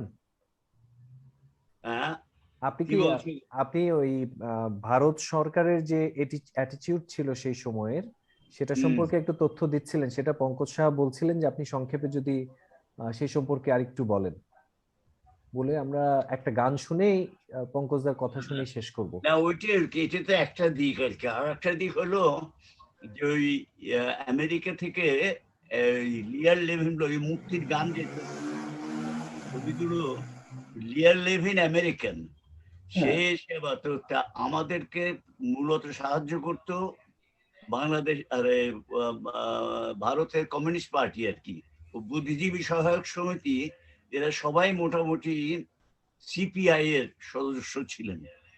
তারা আবার এটা পছন্দ করেন যে আমেরিকান বেনু আবার এই ইয়ে হয়ে যাচ্ছে, কি বলেন, ক্যাপিটালিস্ট দালাল হয়ে যাচ্ছে আর কি, এই ধরনের একটা অ্যাটিটিউড আমার বিচারও হয়েছিল। যে আমি ওই মুক্তি সংগ্রামী শিল্পী সংস্থার যারা আছে, জহির ভাই আছে, ওই ভাই আছে, এরা আছে, সবার সঙ্গে পরিচালনা মানে কথা না বলে আমি কি করে আমেরিকানকে ডাকলাম, আমি আমেরিকার দালাল হয়ে যাচ্ছি ইত্যাদি ইত্যাদি। আমাকে বা বহরমপুরে আমি ওই আমার গ্রুপ নিয়ে গিয়েছি, আমি বহরমপুরে বিভিন্ন জায়গায় গান করছি, ওরা একটা ট্রাক দিয়েছিল, ওই মুক্তির গানের যে ট্রাকটা, ওই ট্রাকটা লিয়া লেভিনের দেওয়া, মানে দেওয়া তো না, ও ভাড়া করেছিল। তো আমি শুনলাম যে এরকম কলকাতায় আমার বিচার হচ্ছে, এক রাতে আমি এবার ট্রেন নিয়ে কলকাতা আসলাম। তারপরে শুনলাম যে ওই ঘটনা, যে ওই লিয়া লেভিন আমার কাছে যখন আসে বলে যে আমি গতবার ব্ল্যাক পাওয়ার ইন আমেরিকা একটা ছবি করেছি এবং আমি একটা মেডেল পেয়েছি তার জন্য, I got a award, the award. এটা হলো আর একটা দিক আর কি, যে কত রকম সমস্যা, অহেতুক সমস্যার সৃষ্টি হয় এই ধরনের আন্দোলনের সঙ্গে বা এই ধরনের মুভমেন্টের সঙ্গে। তো তাতে আমি বললাম যে বলে আমি খালি তোমাদেরকে ছবি, তোমরা যা যা করো তোমরা করতে থাকবে, আমি খালি ছবি তুলবো, আমাদের ছবিতে সবাই তুলে, কোনো অসুবিধা নেই। কিন্তু ওই ঘটনা আবার এখানে ইন্টারপ্রেট করেছে যে আমি আমেরিকান ওদের সঙ্গে যোগ দিয়েছি ইত্যাদি ইত্যাদি আর কি। আর বিশেষ করে ওই কথাটা কোন পথে যে যাইতে হবে এইটা হলো সরকারের আপত্তি, আর ওই লিয়া লেভিনের অস্তিত্ব এটা হলো আমাদের যারা মূলত সাহায্য করতো, দীপেন দা, প্রসূন দা, আবার আমাদের মধ্যে ওয়াহিদ ভাই, নোয়া পায়রা, সবই মোটামুটি সিপিআই পন্থী চিন্তাধারা ছিল আর কি। এরা সবাই কমিউনিস্ট পার্টি অফ ইন্ডিয়া বা কমিউনিস্ট পার্টি অফ বাংলাদেশ এই চিন্তায় বিশ্বাসী ছিলেন আর কি। তাদের ধারণা যে কোনো আমেরিকান হেল্প নেওয়াটা আমাদের পক্ষে উচিত। কিন্তু আমি বলেছিলাম যে আমেরিকান তো আমেরিকান হিসেবে আসেনি, একটা মানুষ যে ব্ল্যাক পাওয়ার ইন আমেরিকা ছবি করে অ্যাওয়ার্ড পেয়েছে, সেই পরে অবশ্য মুক্তির গান যখন দেখলো সবাই, তখন আর কারো কোনো আপত্তি করার কিছু ছিল না, যে মুক্তির গান আসলেই আমাদের ওই সময়কার জীবনের একটা প্রতিচ্ছবি, এছাড়া আর কিছু ছিল না আর কি। যাই হোক, মজার ব্যাপার আর কি, যে বিভিন্ন দিকে বিভিন্ন রকম সমালোচনা সহ্য করতে হয়েছে আমাদের আর কি। তো অনেক আমি ধন্যবাদ আপনাকে ভাই, তোমার সঙ্গে যে এতদিন পরে দেখা হলো, আমি অত্যন্ত ধন্য মনে করছি নিজেকে আর কি। মুক্তির গান তোমরা আমাকে উপহার দিয়েছিলে, মুক্তির গান আমার কাছে, আমি তোমাদের কাছে উপহার পেয়েছিলাম। এবার টেলিফোন কোথায় পেয়েছিলে গো? আমি তো জানি না, আমি জানলে আমি একটা টেলিফোন ইয়ে করে আগেই পাঠিয়ে দিতাম। আচ্ছা আচ্ছা, কার কাছে পেয়েছিলে টেলিফোন? না শাহিন দিয়েছিল, শাহিন আমাকে দিয়েছিল। হ্যাঁ, তাই আমি বললাম যে আমি ভাবছিলাম যে কে হতে পারে, এমন যে শাকিল টাকিল হবে, আমার ভাগ্নে থাকে। তারপর আরো ঢাকাতে মোটামুটি সবাই জানে আমার নাম্বার, ইটালিয়া ওদের সবার কাছে আছে নাম্বার। আচ্ছা, আমরা বুলবুল মহলানবিশের একটা গান শুনি এবারে।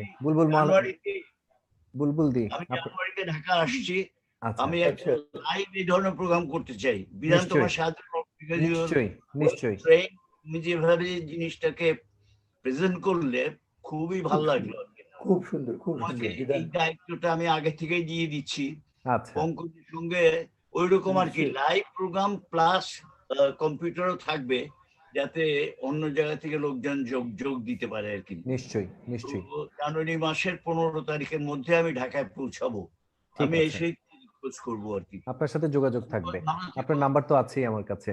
বুলবুল দি, আপনার একটা গান শুনি, আমরা শেষ পর্যায়ে চলে এসেছি, আর বেশি সময়। আমি গানটা পরিবেশন করার আগে এইটার ঘটনাগুলো একটু বলতে চাই। বলো। বিজয়ের খবর আমরা শুনতে পেয়েছিলাম, আত্মসমর্পণ করবে যে, সেটা তো আমরা জানতাম না, আমরা তো ছোট ছিলাম তখন, ছোটদের গ্রুপে ছিলাম। তো আমাদের সময়টা ছিল 10টার সঙ্গে 10টার সময় আমাদের উপস্থিত থাকতে হবে স্বাধীন বাংলা বেতার কেন্দ্রে। তো আমরা 10টার মোটামুটি 10 মিনিট থাকতেই চলে যেতাম। তখন আমাদের নির্দেশনা দেওয়া হতো কে কি করবে, কিভাবে করবে। তো সেদিন 16 তারিখে 16ই ডিসেম্বর আমরা গেছি। আমি গিয়ে দেখলাম যে লোহানী ভাই, তারপরে আশফাকুর রহমান, আশরাফুল আলম, মানে কর্মকর্তারা যারা ছিলেন তারা মিষ্টি খাচ্ছেন এবং মিষ্টি বিতরণ করছেন। তো আমি জিজ্ঞেস করলাম যে মিষ্টি কি জন্য? আমি খুব মিষ্টি খেতে ভালোবাসি, এখনো ভালোবাসি। তো তো ওনারা আমাকে ঠুসে মুখের মধ্যে রসগোল্লা পুরে দিলেন। তারপরে বললেন যে তুই আরো খা, তুই তো মিষ্টি ভালোবাসিস। তো আমি জিজ্ঞেস করলাম যে কি জন্য মিষ্টি? তো ওনারা বললেন যে আজকে ভারতীয় সময় 4টা 31 রমনা রেসকোর্সের ময়দানে পাক বাহিনী আত্মসমর্পণ করবে, নিঃশর্ত আত্মসমর্পণ মুক্তি বাহিনী এবং মিত্র বাহিনীর কাছে, জেনারেল অরোরার কাছে ওরা আত্মসমর্পণ করবে। তো আমাদেরকে বলা হলো যে তোরা, মানে লোহানী ভাই বললেন যে তোমরা তাড়াতাড়ি চলে যাও, রিহার্সাল দিতে হবে, সেই সময় আমাদের গানটা বেজে উঠবে। তো সেটা তো সকাল 10টা, এই কথা বলতে বলতে 10:30 বেজে গেল। তো ওই শহীদুল ইসলাম গান লিখছেন। স্থায়ীটা লেখা হলো, শ্যামদা সুর করলেন। স্থায়ী লেখা হলো, শ্যামদা সুর করলেন, আমরা শিখে নিলাম।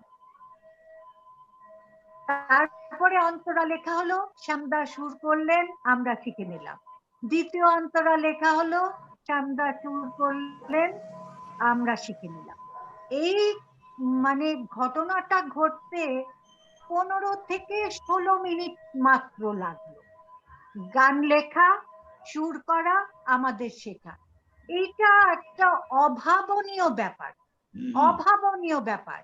সেই সময় আমাদের শক্তি ছিল এবং দেশের প্রতি অত্যন্ত টান অনুভব করতাম আমরা, যুদ্ধে বিজয় অর্জন করছি আমরা, সেইটাই বোধহয় শক্তি দিয়েছিল আমাদের, যে 15-16 মিনিটের মধ্যে একটা গান লেখা হলো, সুর করা হলো এবং আমরা শিখে নিলাম।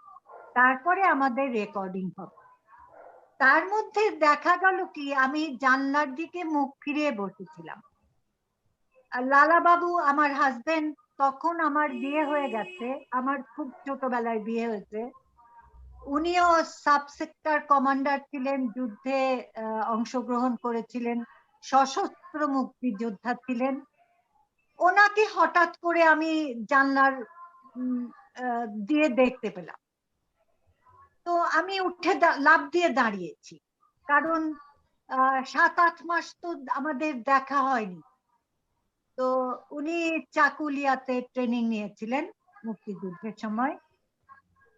তারপরে সুনামগঞ্জ তখন মুক্ত হয়ে গেছে।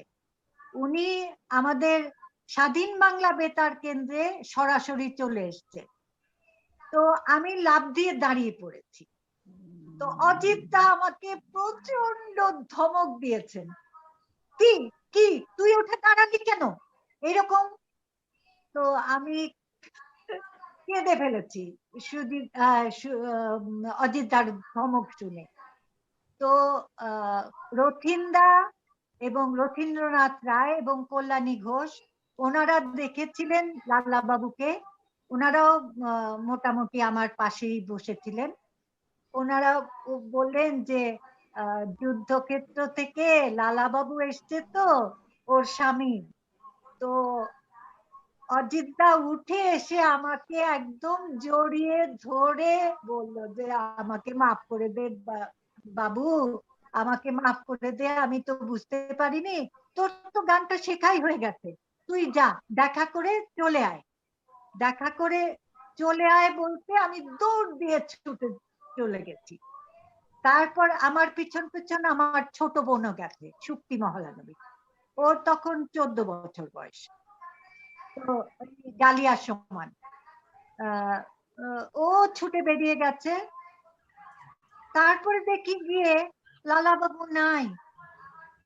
লালাবাবুকে খুঁজে বেড়াচ্ছি তো, মানে সমগ্র স্বাধীন বাংলা বেতার কেন্দ্র, তিনি নাই তো নাই। আমি ভাবলাম যে আমি কি কল্পনাতে দেখলাম লালাবাবুকে। তারপরে আমি মুখে হাত ঢেকে, হাত মুখে ঢেকে বসে পড়েছি সিঁড়ির মধ্যে। তারপরে কিছুক্ষণ পরে দেখলাম মাথায় হাত দিয়ে দেওয়াতে বুঝলাম যে না, লালাবাবু সত্যি এসছে। আমি বললাম যে তুমি কোথায় গিয়েছিলে? তোমাকে সারা স্বাধীন বাংলা বেতার কেন্দ্র খুঁজলাম।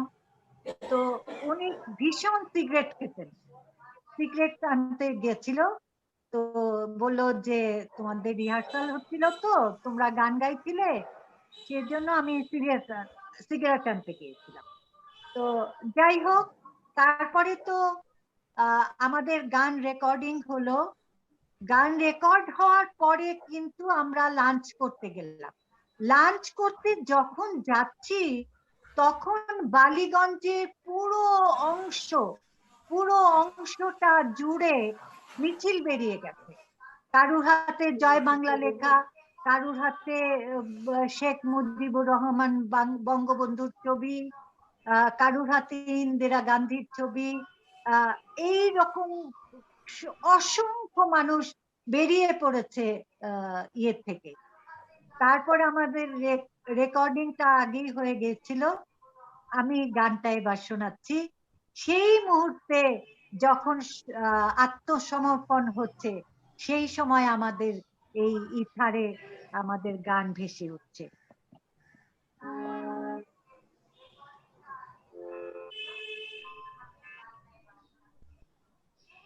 আজকের জন্য এটাই শেষ গান, তারপরে আমরা পঙ্কজ সাহার কথা শুনে শেষ করব। ইতিমধ্যে 11টা বেজে গেছে। বিজয় নিশান উড়ছে ওই খুশির হাওয়ায়, ওই উড়ছে উড়ছে উড়ছে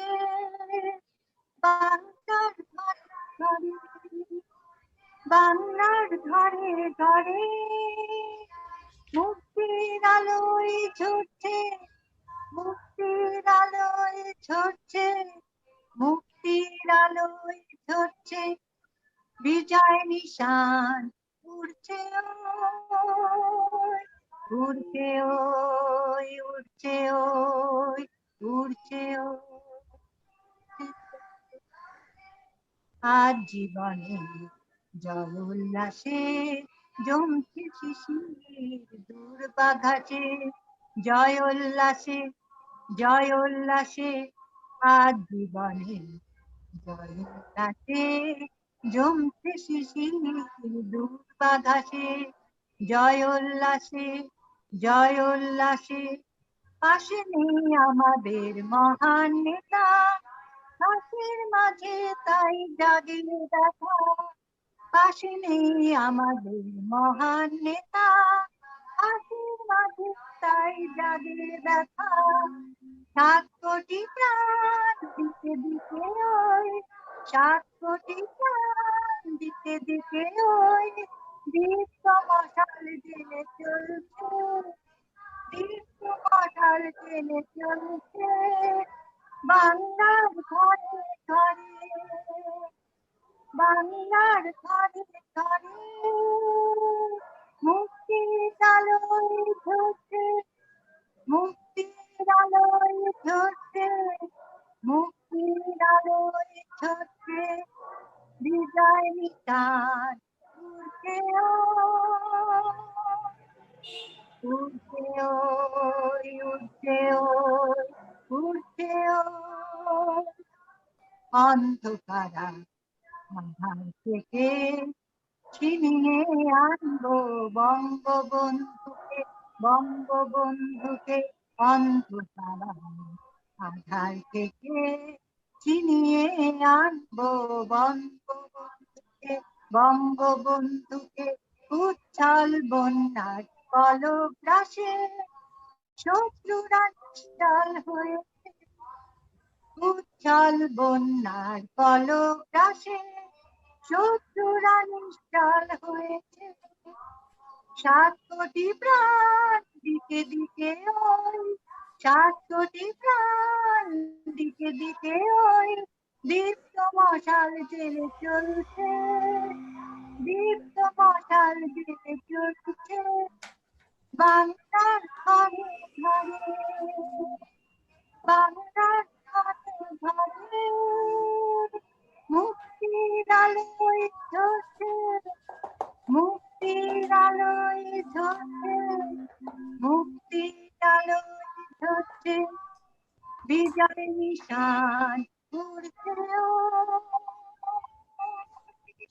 উড়ছে উড়ছে।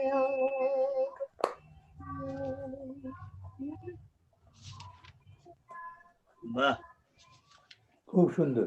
আন্তরিক কৃতজ্ঞতা জানাচ্ছি। আমরা জানি 1971 সালের 6 ডিসেম্বর ভারত বাংলাদেশের স্বাধীনতা ও অস্থায়ী সরকারকে আনুষ্ঠানিক স্বীকৃতি দেওয়ার পরে স্বাধীন দেশের বেতার কেন্দ্র হিসেবে এর নতুন নামকরণ করা হয় কিন্তু বাংলাদেশ বেতার। বাংলাদেশে প্রবাসী সরকার 1971 সালের 22শে ডিসেম্বর ঢাকায় ফিরে আসে এবং সেদিন থেকেই কিন্তু স্বাধীন দেশের রেডিও হিসেবে বাংলাদেশ বেতারের সম্প্রচার কাজ শুরু হয়। বেতারের ইতিহাসের সাথেও এটার কিন্তু একটা ঘনিষ্ঠ সংযোগ আছে। আমরা যারা জানি না এখনকার প্রজন্মের, তারাও আজকে মনে হয় এই ইতিহাসটা জানার নতুন করে সুযোগ পেলাম। আরো ভালোভাবে আমাদের ইতিহাস জানতে হবে, অতীতকে জেনেই সামনের দিকে এগিয়ে যেতে হবে। আমরা প্রচার মাধ্যমের একটি গুরুত্বপূর্ণ শক্তিশালী ভূমিকার কথা কিন্তু আজকে জেনেছি।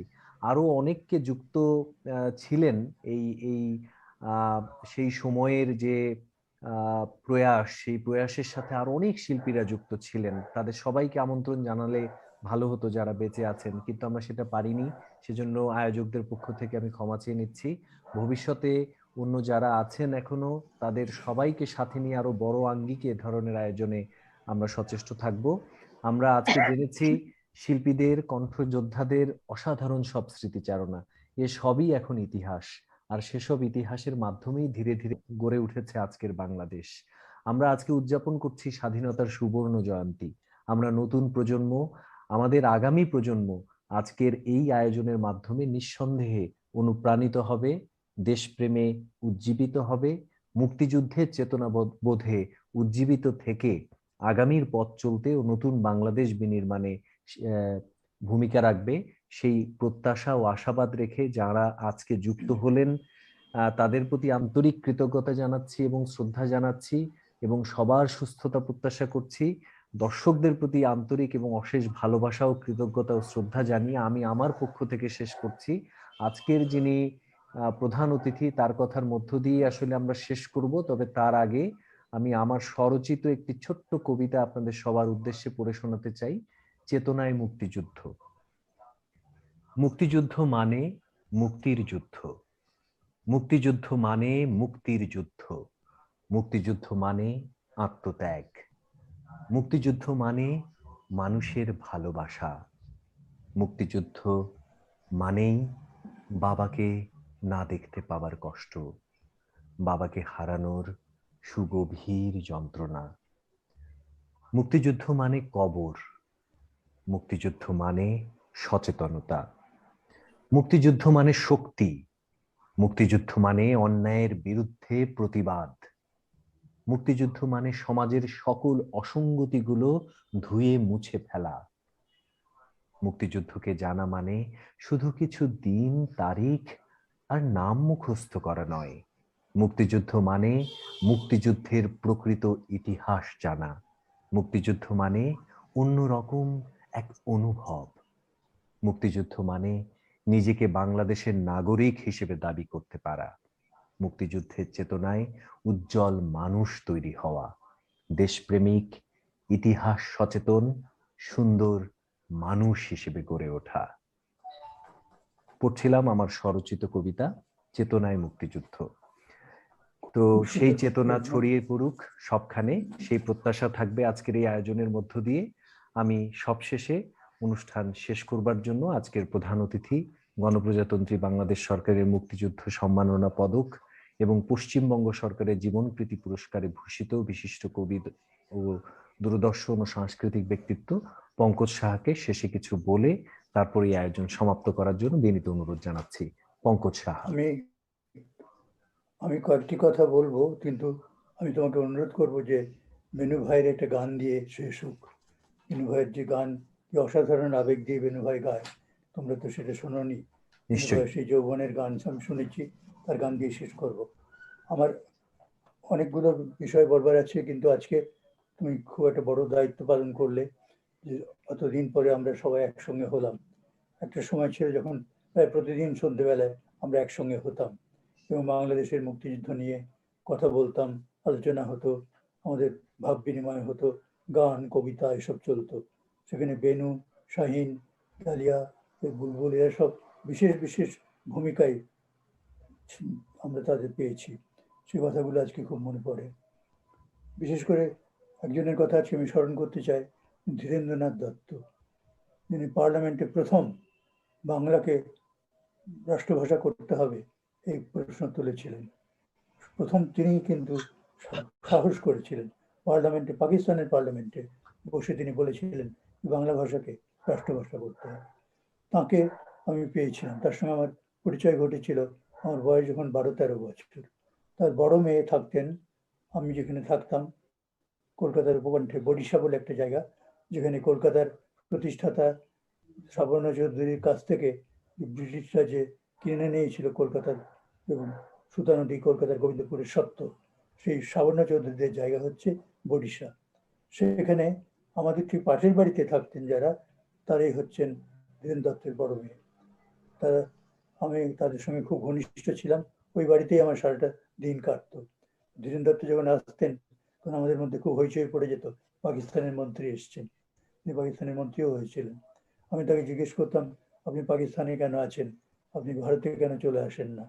তিনি বলতেন যে তুমি বুঝবে না, ওখানে থেকে আমি কতভাবে কাজ করতে পারছি, ওখানে হিন্দুরা অসহায়, ওখানে আমি হিন্দুদের পক্ষে লড়াই করতে পারছি, এখানে তো অনেক নেতা, এখানে আমার আসার কোনো দরকার নেই।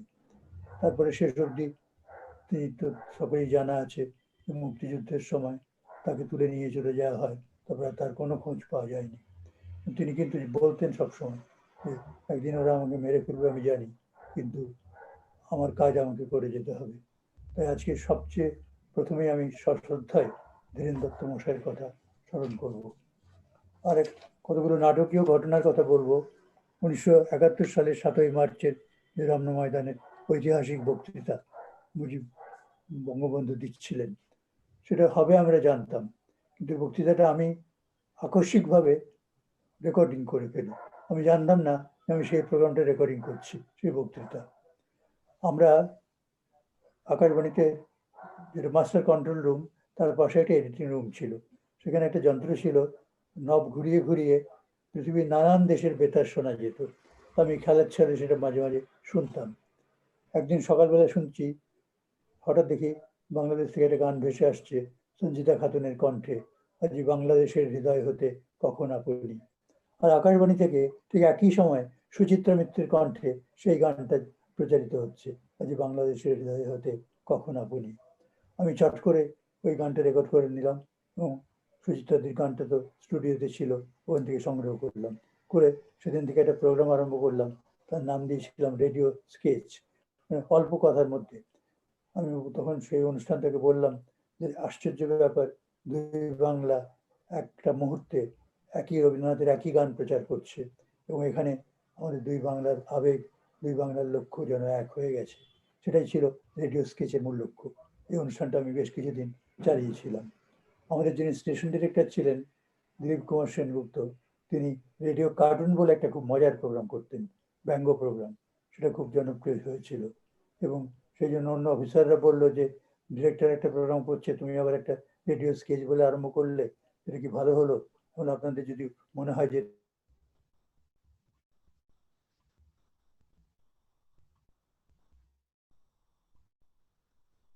আপনার ইয়েটা বন্ধ হয়ে গেছে।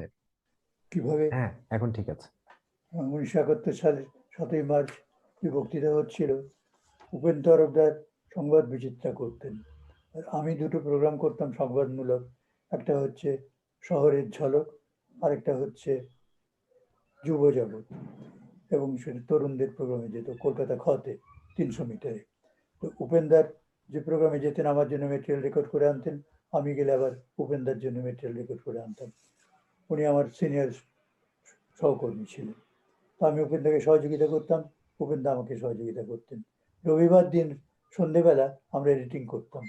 তো সেদিন রবিবার সন্ধেবেলা এডিটিং করছি, উপেন্দাকে আমাকে সাহায্য করতে হবে। আমার প্রোগ্রামের এডিটিং হয়ে গেছে, আমার একটা প্রোগ্রাম যেত রবিবার রাত্রিবেলা, আর একটা প্রোগ্রাম যেত সোমবার সকালবেলা।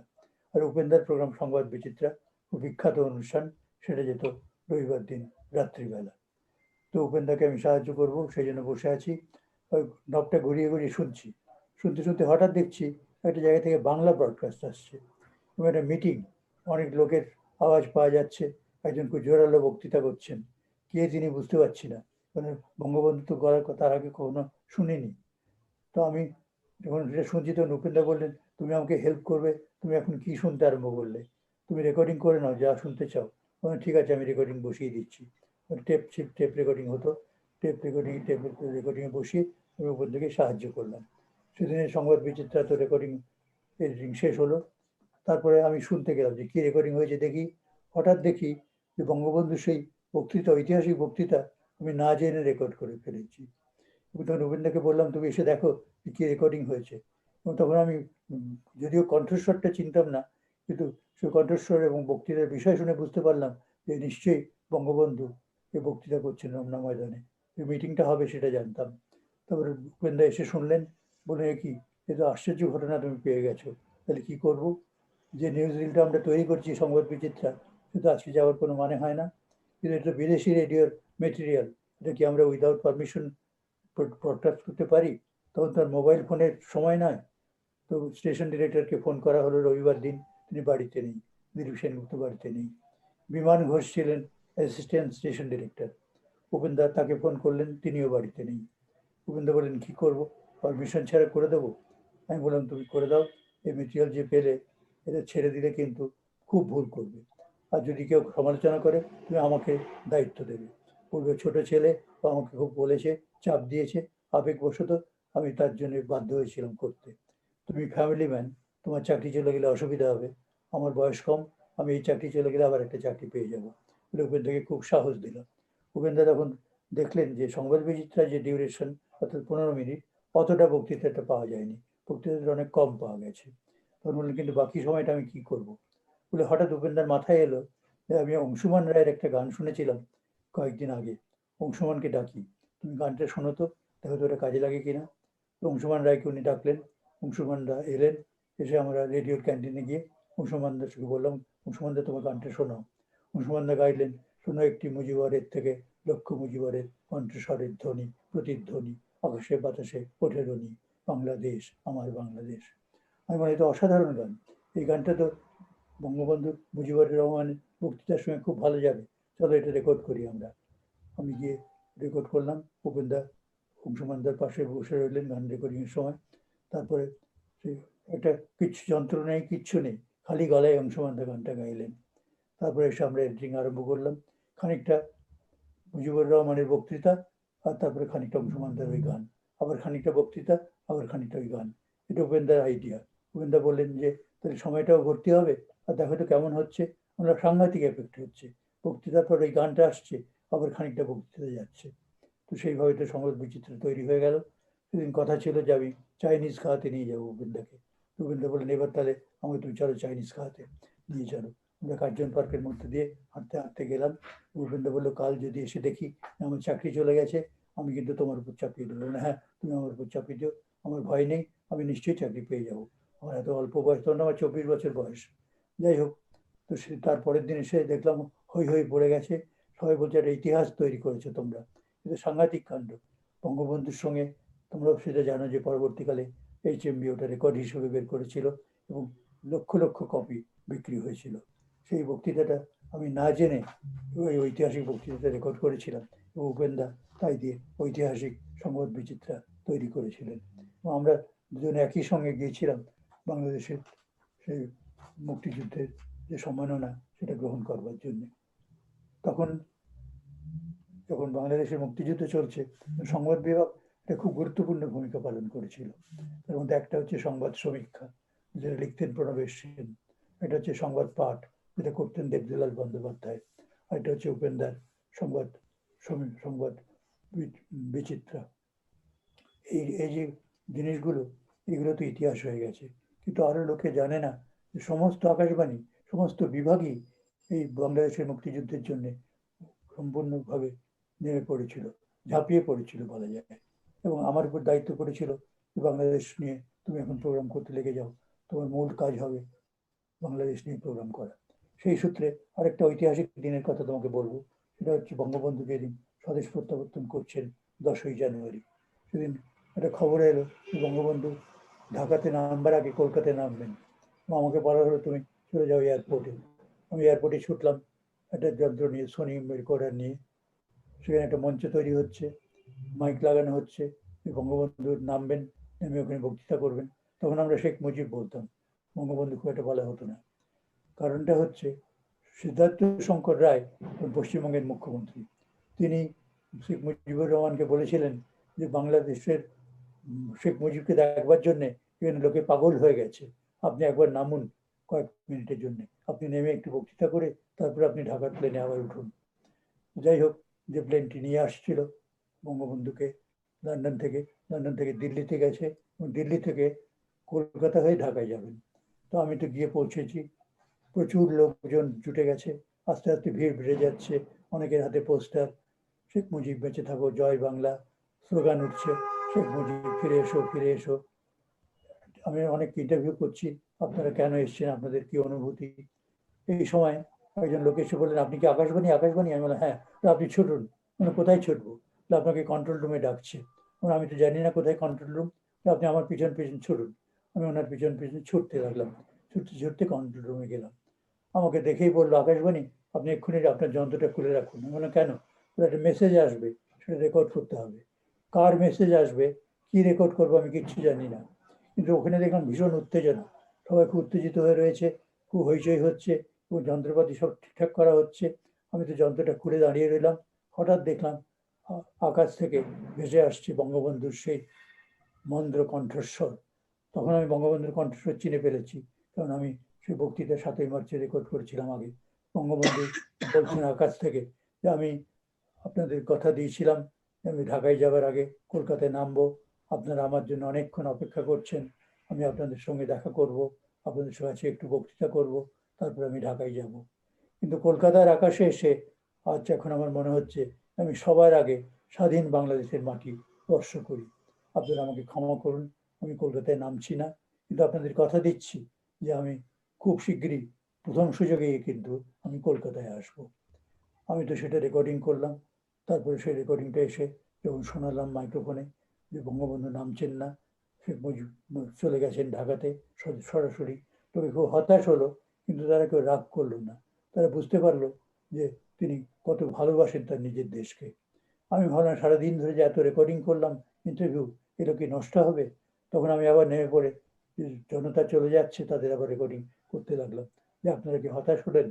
তো সেদিন রাত্রিবেলা একটা প্রোগ্রাম আমি আকাশবাণী থেকে প্রচার করেছিলাম, প্রত্যাশা এবং হতাশা। তার আগে কি ধরনের ভাবনা ছিল জনতার মনে, আর যখন শেখ মুজিবুর রহমান নামতে পারলেন না, চলে গেলেন, তখন কি অনুভূতি তাদের মনে। সেই প্রোগ্রামটার মধ্যে বঙ্গবন্ধুর সেই বক্তৃতা, যেটা উনি উপর থেকে পাইলটের কক্ষতে এসে, পাইলটের ঘরে এসে ওই কণ্ঠস্বর তিনি বলেছিলেন। আমি পরে খবর নিয়েছিলাম যে কী করে আমরা ওই কণ্ঠস্বর পেলাম।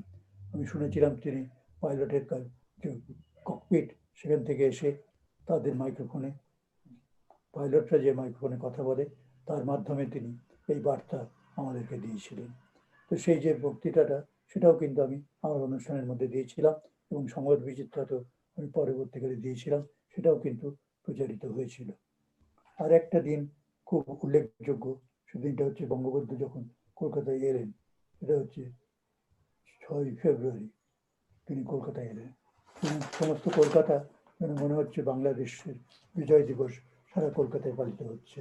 সমস্ত জনতা চলেছে ময়দানের দিকে। ব্রিগেড প্যারেড গ্রাউন্ডে বঙ্গবন্ধুর সভা হয়েছিল। আমার সৌভাগ্য যে সেটা রানিং কমিটি হয়েছিল, আমরা লাইভ ব্রডকাস্ট করেছিলাম। বীরেন্দ্রকৃষ্ণ ভদ্র, দেবদুলাল বন্দ্যোপাধ্যায় এবং তরুণ হিসেবে আমাকে দায়িত্ব দেওয়া হয়েছিল। আমরা তিনজন মিলে রানিং কমিটি করেছিলাম। আর ইন্দিরা গান্ধীর সঙ্গে বঙ্গবন্ধু এসে পৌঁছলেন। জনতা উদ্বেল হয়ে উঠল। মানে গীতবিতানের শিল্পীরা ছিলেন, তারা গান গেয়েছিলেন, 3টে গান হয়েছিল। তারা সব বাংলাদেশ এবং ভারতের পতাকার রঙে তাদের পোশাক পরেছিলেন তারা। আর এত লোক হয়েছিল যে ব্রিগেড প্যারেড গ্রাউন্ড ছাপিয়ে উঠেছিল। তারা রাস্তায় রাস্তায় ছড়িয়ে গিয়েছিল। কলকাতায় বিভিন্ন পার্কে মাইক্রোফোন লাগানো হয়েছিল যাতে বঙ্গবন্ধুর বক্তৃতা সবাই যে যার জায়গায় দাঁড়িয়ে শুনতে পারে। বঙ্গবন্ধু যখন স্টেজে উঠবেন, তার আগে ইন্দিরা গান্ধী যখন উঠছেন, তখন মনে হচ্ছিল একজন বাঙালি রমণী লাল পাড়ের সাদা শাড়ি পরে তিনি দেবী দুর্গার মতো গিয়ে মঞ্চে দাঁড়ালেন। প্রথমে ইন্দিরা গান্ধী বক্তৃতা করলেন। ইন্দিরা গান্ধী বললেন, আমরা এমন কিছু বড় কাজ করিনি, আমরা গণতন্ত্রে বিশ্বাস করি। একটা দেশ গণতন্ত্রের জন্য লড়াই করছে, জীবন পণ করে লড়াই করছে, আমরা শুধু তাদের পাশে গিয়ে দাঁড়িয়েছিলাম। খুব বিনয়ের সঙ্গে বললেন। আর বঙ্গবন্ধু এসে মুজিবুর রহমান বললেন যে আমরা আপনাদের কাছে ঋণী। ইন্দিরা গান্ধী এবং ভারত সরকার, ভারতীয় সামরিক বাহিনী, আপনারা জনতা, আপনারা যেভাবে আমাদের সাহায্য করেছেন, আমরা সারা জীবন আপনাদের কাছে ঋণী হয়ে থাকবো। আপনাদের সাহায্য ছাড়া আমরা স্বাধীন হতে পারতাম না। এবং সেদিন তিনি তীব্রভাবে সমালোচনা করলেন আমেরিকার এবং সমালোচনা করলেন পাকিস্তানের। বললেন যে আমরা এখনো বিপদমুক্ত নই, কোনো দেশকে স্বাধীনতার জন্য এত রক্ত দিতে হয়নি, এত নারীর লাঞ্ছনা ঘটেনি, কিন্তু আমরা এখনো বিপদমুক্ত নই, এখনো নাগিনীরা ফেলেছে নিঃশ্বাস করে তিনি রবীন্দ্রনাথের একটা কবিতা আবৃত্তি করলেন। তারপরে একটা মজার ঘটনা ঘটলো। ওর উদাত্ত কণ্ঠে রবীন্দ্রনাথের কবিতা শুনে জনতা মাঝে মাঝে বলতে লাগলেন, শেখ সাহেব আরেকটা কবিতা বলুন, আরেকটা কবিতা। এবং তিনি তখন একটু হেসে বলুন, আরেকটা কবিতা শুনবেন? তো উনি তখন স্মৃতি থেকে আবার আরেকটা কবিতা বলতে লাগলেন। এবং আশ্চর্য ব্যাপার আমি লক্ষ্য করেছিলাম, তার বক্তৃতা যে বিষয় নিয়ে করছেন, তিনি তখন যে বিষয়টাতে আছেন তার সঙ্গে মিলিয়ে দিচ্ছিলেন রবীন্দ্রনাথের কবিতাগুলোকে। এবং তিনি যে রবীন্দ্রনাথ তার যে প্রেরণা কতখানি সেটা সেদিন খুব স্পষ্ট হয়ে উঠেছিল। এবং রবীন্দ্রনাথের প্রত্যেকটি কবিতা তিনি স্মৃতি থেকে বলছিলেন। শুধু রবীন্দ্রনাথের কবিতা তার মধ্যে বক্তৃতার মধ্যে মধ্যে মধ্যে মধ্যে তিনি ব্যবহার করেছিলেন। এ কথা কিন্তু ইতিহাসে লেখা নেই, কারণ সেদিনের বক্তৃতাটা তো ঐতিহাসিক বক্তৃতা, কিন্তু ইউনেস্কো সেটাকে ঐতিহাসিক সম্মান দিয়েছে। কিন্তু তার বক্তৃতার মধ্যে যে তিনি মাঝে মাঝে কত কবিতা বলেছিলেন রবীন্দ্রনাথের, জনতা যে উদ্বেল হয়ে উঠেছিল সেটা আমি সেই মঞ্চে দাঁড়িয়ে লক্ষ্য করছিলাম। এরপরে আরেকটা কথা খুব বলবার, আমরা যখন রেকর্ডিং করতে যেতাম, অর্থাৎ বাংলাদেশের ভেতরে যখন ঢুকে পড়তাম, তখনকার দৃশ্যের কথা বাংলাদেশের লোক এবং পশ্চিমবঙ্গের এখনকার লোক কল্পনাও করতে পারবে না। বনগাঁ সীমান্ত দিয়ে ঢুকতাম, সেখানে দুদিক থেকে দুটো মানুষের ধারা। বাঁ দিকে পশ্চিমবঙ্গের লোকেরা চলেছে সাহায্য দেবে বলে, কেউ গরুর গাড়িতে করে, কেউ রিক্সায় করে, কেউ রিক্সা ভ্যানে, কারোর কাছে আছে প্লাস্টিকের বাসনপত্র, কেউ হয়তো কম্বল, লুঙ্গি, ধুতি, কেউ হয়তো চাল ডাল, কিছু ফসল নিয়ে তারা যাচ্ছে সাহায্য করবে বলে। সেটা বাঁ দিকের একটা সারি। তারা গিয়ে নো ম্যানস ল্যান্ডে গিয়ে দাঁড়াবে, সেই অবধি তাদের যেতে দেওয়া হবে। তারপরে স্বেচ্ছাসেবকরা এসে সেই সাহায্য নিয়ে তারা বাংলাদেশের ভেতরে ঢুকে পড়বে। তখন তো বাংলাদেশ নয়, পূর্ব পাকিস্তান। আর ডান দিক থেকে আরেকটা ধারা আসছে, ছুটতে ছুটতে বাংলাদেশ থেকে লোকে ঢুকে পড়ছে, অর্থাৎ পূর্ব পাকিস্তান থেকে যারা ভয়ে, প্রাণের ভয়ে আসছে, তারা তখন সীমান্ত উন্মুক্ত, তারা তখন ছুটতে ছুটতে ঢুকে পড়ছে। তারা ভারতে ঢুকে পড়েছে, তারা কিন্তু বিপদ কাটিয়ে ফেলেছে, কিন্তু তখনও তারা ছুটছে, এবং তারা তখন হাঁপাতে হাঁপাতে ছুটছে। সে দৃশ্য না দেখলে বিশ্বাস করা যায় না। একদিন আমি দেখেছিলাম যে ওই যে যারা ফ্যামিলিরা আসছে, আমাদের একটা পরিবার, বড়রা সামনে, সবার মাথায় বোচকা বুচকি বাক্স টাক্স নিয়ে বড়রা সামনে ছুটতে ছুটতে যাচ্ছে, আর সবার শেষে একটা বাচ্চা ছেলে, ন্যাংটো একটা বাচ্চা ছেলে, সে ছুটতে ছুটতে আসছে। সে কোনো জিনিস তো বয়ে আনতে পারেনি, সে তার একটা স্লেট আর একটা বই বুকে ধরে ছুটতে ছুটতে আসছে। সেই দৃশ্যটা আমি কখনো ভুলবো না। আমার মনে হলো যে এই ছেলেটি নিশ্চয়ই হয়তো আজও বেঁচে আছে, কেন সে তো তখন শিশু ছিল, হয়তো এখন বাংলাদেশে সে কোথাও শিক্ষকতা করছে। সে তখন তার কিছু আনতে পারেনি, তার বইটি আর স্লেটটি আনতে ভোলেনি। এরকম কত দৃশ্য যে তখন দেখেছি, এবং সেই দৃশ্য, সে শরণার্থী শিবিরের দৃশ্যগুলো, এবং সেই সঙ্গে অনেক মানুষ তখন এগিয়ে এসেছিলেন, যেমন তরুণ সান্যাল, মিহির সেন, সাঁতারু, নেতাজি ভবনের শিশির বসু, কৃষ্ণা বসু, এরা তখন অনেক জায়গায় শরণার্থী শিবির করেছিলেন, ক্যাম্প করেছিলেন। তাদের কথা খুব শ্রদ্ধার সঙ্গে আমাদের স্মরণ করা উচিত। আমরা এগুলোতে ঘুরতাম, ঘুরে ঘুরে রেকর্ড করতাম। গানের দল সেগুলো যেত, তাদের সঙ্গে আমিও ওইখানে গানের দলের সঙ্গে যেতাম। তারপরে আরেকটা ঐতিহাসিক ঘটনা ঘটলো, যখন শেখ মুজিবের বক্তৃতা শেষ হচ্ছে, সেই সময় আকাশবাণীর একজন ড্রাইভার এসে আমাকে একটা চিরকুট ধরিয়ে দিল হাতে। তাদের স্টেশনারিটা লিখেছেন যে তুমি শিগগিরই স্টেশনের রেডিও স্টেশনে ফিরে এসো, খুব জরুরি দরকার। তখন অবশ্য আমার বলা শেষ হয়ে গেছে। আমি যে ধারাভাষ্য দিয়েছিলাম তার মধ্যে একটা কথা বলেছিলাম যে ময়দানে এখানে কিছুদিন আগে, কয়েক বছর আগে বক্তৃতা করে গেছেন বুলগানিন এবং ক্রুশ্চেভ। তখন যে ভিড় হয়েছিল তার চেয়ে আজকে শেখ মুজিবুর রহমানের বক্তৃতা শুনতে তার চেয়ে অনেক বেশি লোক হয়েছে। 10 লক্ষেরও বেশি লোক হয়েছিল বলে পুলিশের হিসেব।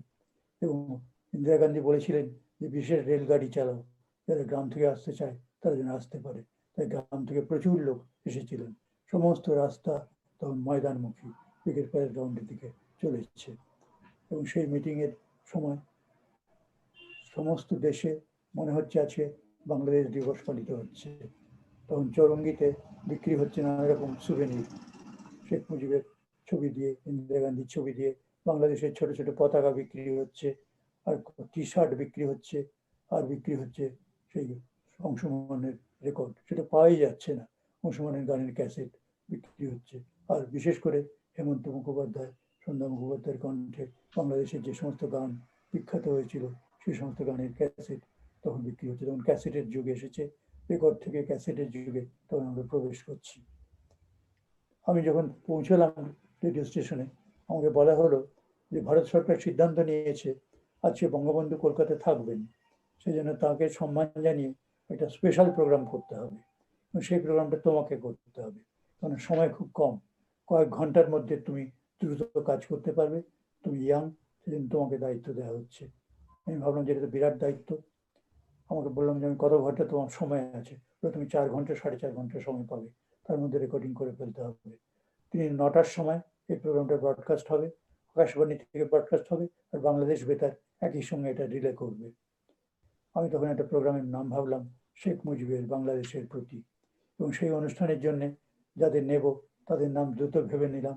প্রত্যেক ক্ষেত্র থেকে যারা সেরা তাদের, বিজ্ঞান থেকে নিলাম আচার্য সত্যেন্দ্রনাথ বসু, তিনি তখন ভারতের জাতীয় অধ্যাপক। ইতিহাস থেকে নিলাম ডক্টর রমেশচন্দ্র মজুমদার, তখন তিনি ভারতের সবচেয়ে বড় ঐতিহাসিক এবং তিনি ছিলেন ঢাকা বিশ্ববিদ্যালয়ের একদা উপাচার্য। তারপরে নাটক থেকে নিলাম সৌম্য মিত্র, চলচ্চিত্র থেকে সত্যজিৎ রায় দেশে ছিলেন না, সেই জন্য মৃণাল সেনকে নিলাম, আর গান থেকে নিলাম পঙ্কজ কুমার মল্লিককে। আমি যখন রেকর্ডিং করতে বেরোবো সবাইকে টেলিফোনে যোগাযোগ করলাম, আমি আপনাদের বাড়িতে আসছি, রেকর্ডিং করবো, আজকে একটা স্পেশাল প্রোগ্রামে আপনাদের অংশগ্রহণ করতে হবে। হঠাৎ দেখি সৌম্য মিত্র আকাশবাণীর ফয়েতে দাঁড়িয়ে আছেন। মানে সৌম্যদা, আমি তো আপনার বাড়িতে যাচ্ছিলাম, আপনি এখানে? উনি বলেন আজকে কি যাবার দিন না আমাদের আসার দিন? তখন এমন একটা আবেগ, সময় তো নিজেই এসে গেছেন। তখন আপনি এসে গেছেন, তাহলে চলুন আপনাকে রেকর্ড করে নিই। উনি স্টুডিওতে গেলেন, ওকে রেকর্ড করলাম।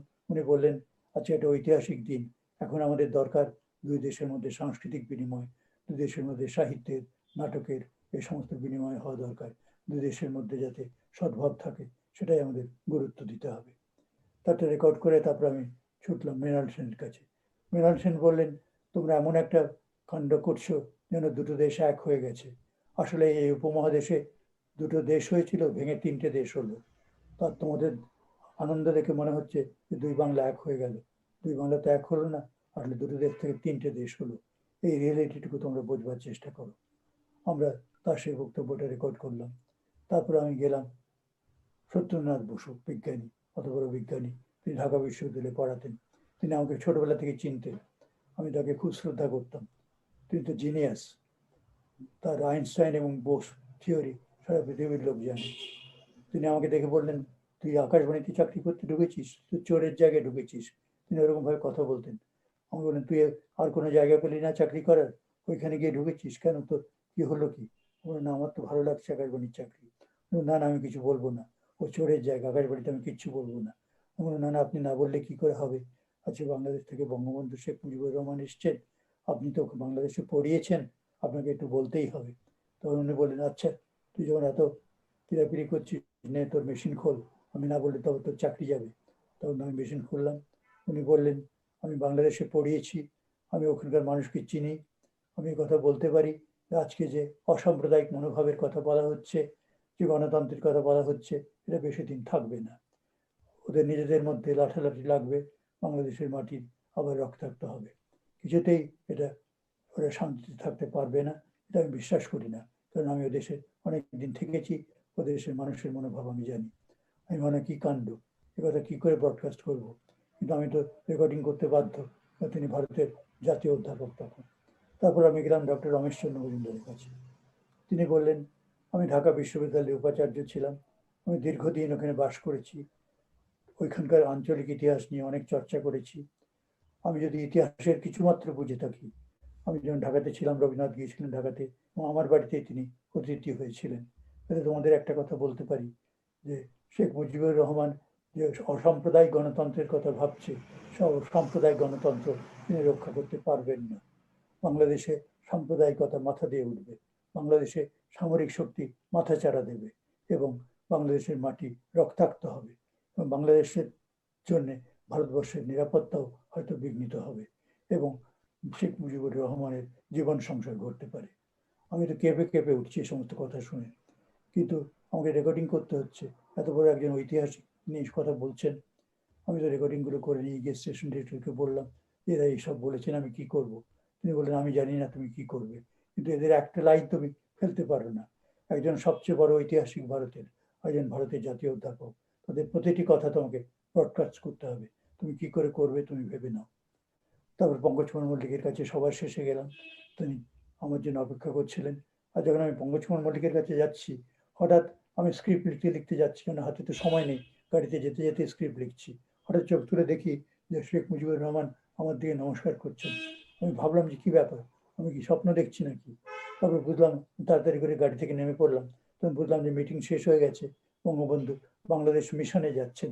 আমি তখন পার্ক সার্কাসের মোড়ের মাথায়, সেই জন্য পুলিশ গাড়িটাকে দাঁড় করিয়ে দিয়েছে। আর বঙ্গবন্ধুর দুদিকে নমস্কার করতে করতে যাচ্ছেন, রাস্তার দুধারে লোক দাঁড়িয়ে পড়েছে। উনি বাংলাদেশ মিশন বলা হতো তখন, ডেপুটি হাই কমিশনকে, তিনি হোসেন সাহেবের কাছে ওইখানে যাচ্ছেন। যাই হোক, তারপর আমি পঙ্কজ কুমার মল্লিকের বাড়িতে গেলাম। পঙ্কজ কুমার মল্লিক সিঁড়ির দাঁড়িয়ে ছিলেন আমার জন্যে। তিনি বললেন যে এক পঙ্কজ আরেক পঙ্কজকে নমস্কার জানাচ্ছে। আমি তাড়াতাড়ি উঠে গিয়ে তার পায়ে হাত দিয়ে প্রণাম করলাম। আমি বললাম যে আজকে আপনার গান দিয়ে আমার এই অনুষ্ঠান শেষ হবে, আমি একটা গান ভেবেছি, আজ বাংলাদেশের হৃদয় হতে কখন আপনি। তখন পঙ্কজ কুমার মল্লিক বললেন, কি আশ্চর্য, আমি তো ভাবছিলাম এই গানটাই আমি গাইবো, তুমি এই গান ভেবেছো, ভালোই হলো, চলো এই গানটাই রেকর্ড করে দিই তোমাকে। তারপর উনি ওই গানটা রেকর্ড করে দিলেন এবং সেদিন তিনি এমন আবেগ নিয়ে গাইলেন যে আমার মনে হলো অত আবেগ নিয়ে তিনি কোনোদিন এই গানটা গাননি। তারপর তো আমি ফিরে এলাম আকাশবাণীর স্টুডিওতে। এবার আমাকে এডিটিং করতে হবে, স্ক্রিপ্ট লিখতে হবে। তারপরে স্টেশন ডিরেক্টরকে বললাম যে ওরা তো এরকম সব বলেছেন, রমেশচন্দ্র মজুমদার এবং সত্যেন্দ্রনাথ বসু। উনি বললেন, কি করবে আমি কিচ্ছু বুঝতে পারছি না, কিন্তু আমাদের সবটাই দিতে হবে, তুমি দেখো কি করবে, তোমার চাকরি যাবে কি থাকবে আমি বলতে পারছি না, তুমি একটা বুদ্ধি বের করো। আমি তখন একটা কথা ভাবলাম যে এটা একটা বিরাট চ্যালেঞ্জ, এটা আমাকে দিতেই হবে কথাগুলো। আমি তখন স্ক্রিপ্টে লিখেছিলাম যে ওরা তো কালজ্ঞ, ওরা বহুদূর অবধি দেখতে পান, ওরা বহুদূর অবধি ইতিহাসকে দেখতে পাচ্ছেন এবং সেই জন্যে বাংলাদেশের মানুষকে এবং এই উপমহাদেশের মানুষকে তারা সতর্ক করে দিচ্ছেন যেন ইতিহাস ওই দিকে না যায়, যেন গণতন্ত্র নষ্ট না হয়, যেন সাম্প্রদায়িকতা জেগে না ওঠে, যেন বাংলাদেশের মাটি রক্তাক্ত না হয়। এই কথা বলে, ইতিবাচক কথাগুলো বলে ওদের দুজনের বক্তব্যকে আমি ব্রডকাস্ট করে দিলাম। আমি ভাবলাম দেখা যাক কালকে কি হয়। তারপরের দিন এসে শুনলাম যে সবাই বলছে খুব ভালো তুমি ভাষ্যপাত দিয়েছিলে, ওই ভাষ্যের জন্য ওইগুলো বেঁচে গেছে, ওই কথাগুলো যে গেছে সেটা খারাপ শোনায়নি তখন। তারপরে আমি তো ছুটলাম বঙ্গবন্ধুর সঙ্গে দেখা করতে। তিনি রাজভবনে ছিলেন, রাজভবন তো আমাদের আকাশবাণীর পাশেই। সেখানে গিয়ে আমি বললাম যে আমি ওনার সঙ্গে দেখা করবো, আগে থেকে অ্যাপয়েন্টমেন্ট করা ছিল, আমি যেহেতু এই অনুষ্ঠানটা করেছি। ওরা বললেন যাও, তোমাকে উনি দেখা করবেন, উনি বলছেন দেখা করবেন। আমি গিয়ে দেখা করলাম, পায়ে হাত দিয়ে প্রণাম করলাম। আমি বললাম যে কালকের অনুষ্ঠান আপনি শুনেছেন? বললেন শুনবো না, আপনাদের দেশের এত বড় বড় লোক আমার দেশ নিয়ে কথা বললো আর আমি শুনবো না? কিন্তু একবারও উনি বললেন না যে তিনি যে ওই কথা বলেছেন যে বাংলাদেশের মাটি রক্তাক্ত হবে এবং শেখ মুজিবের জীবন সংশয় ঘটবে। আমি তো ভয়ে ভয়ে ছিলাম যে ওই কথা কি উনি আমাকে বলবেন, যে কথাগুলো আপনারা প্রচার করলেন, কিন্তু একবারও তিনি ওই কথা বললেন না। আমি যখন প্রণাম করছি তখন উনি আমার মাথায় হাত দিয়ে বললেন, তুমি তো বাচ্চা ছেলে, তুমি এত বড় প্রোগ্রাম করেছো, এই বয়সে তুমি অনেক দূর অব্দি যেতে পারবে, সবসময় তুমি এই স্পিরিট নিয়ে কাজ করো। আমি বললাম যে আমার আজকে ভাগ্য ভালো যে আমি আপনাকে আজকে প্রণাম করতে পারলাম, আপনার আশীর্বাদ পেলাম, আমার এটা সৌভাগ্য। তারপর আমি যখন বেরিয়ে আসছি তখন আমার সঙ্গে দেখা হলো কাজী সব্যসাচী আর কাজী অনিরুদ্ধ, কাজী নজরুল ইসলামের দুই পুত্রের সঙ্গে। আমি জিজ্ঞেস করলাম, কাজীরা তোমরা এখানে কেন? ওরা বললো বঙ্গবন্ধু আমাদের ডেকে পাঠিয়েছেন, কাজী নজরুল ইসলামকে উনি নিয়ে যেতে চান বাংলাদেশে, সেই জন্য আমরা দেখা করতে এসেছি। তারপরে আমি তো ফিরে গেলাম আকাশবাণী ভবনে এবং তারা তো দেখা করলেন। তারপর আপনারা জানেন নজরুল ইসলামকে বঙ্গবন্ধু নিয়ে গিয়েছিলেন, সেটাই সেদিন তারা ফাইনাল করলেন যে নিয়ে যাবেন বলে। এই যে প্রোগ্রামটি হয়েছিল শেখ মুজিবের বাংলাদেশের প্রতি, সেই প্রোগ্রামটা আমার জীবনের একটি ঐতিহাসিক ঘটনা। সেই ঘটনা আমি জীবনে ভুলব না। এবং সেই ঘটনা, সেই অনুষ্ঠানে যে যারা বলেছিলেন, তারা যে কথাগুলো বলেছিলেন তা ইতিহাসের পরে সত্যি প্রমাণিত হয়েছে। বিশেষ করে ডক্টর রমেশচন্দ্র মজুমদার, ডক্টর সত্যেন্দ্রনাথ বসু।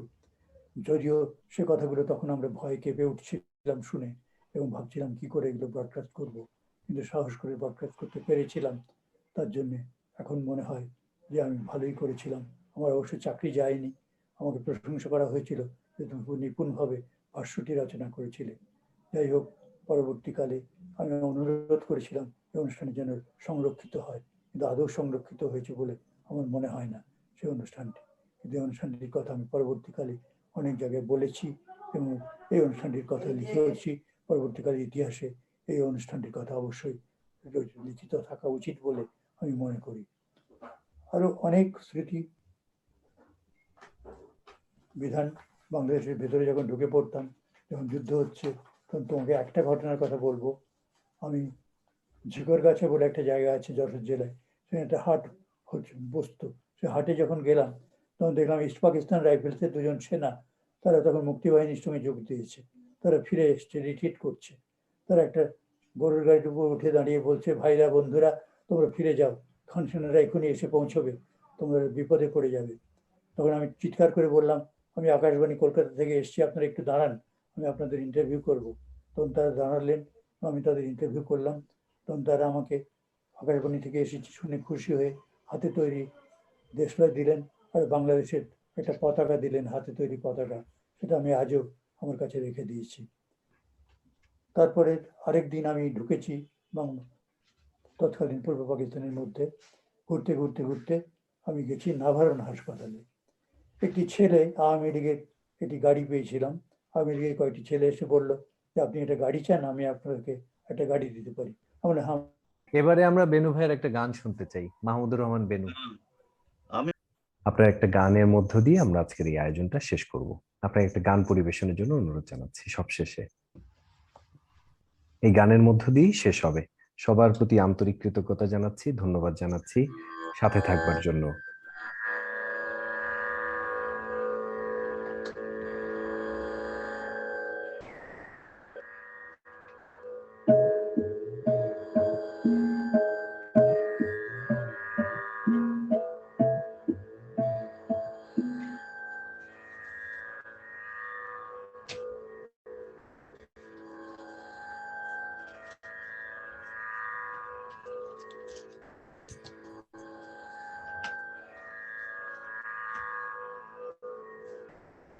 আমি যেটা বলছিলাম যে আমরা তিন জায়গাতে তিন রকমের গান করতাম।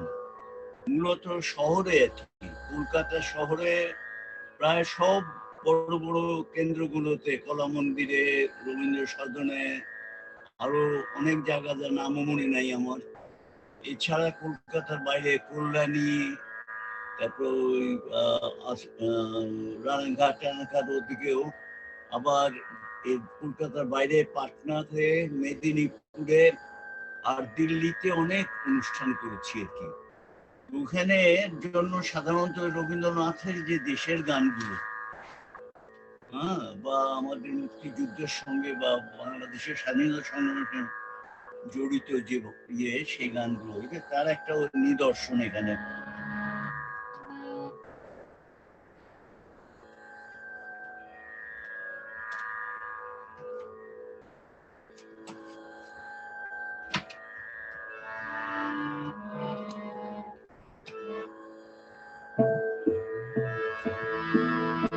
দেশে দেশে ভ্রমিত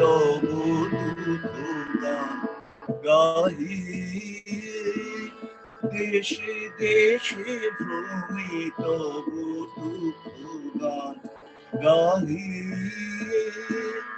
নগরে প্রান্তরে বনে বনে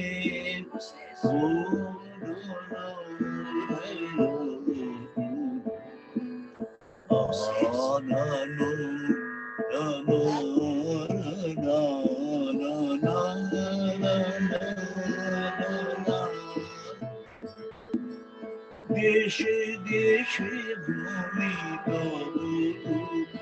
গান গাহি,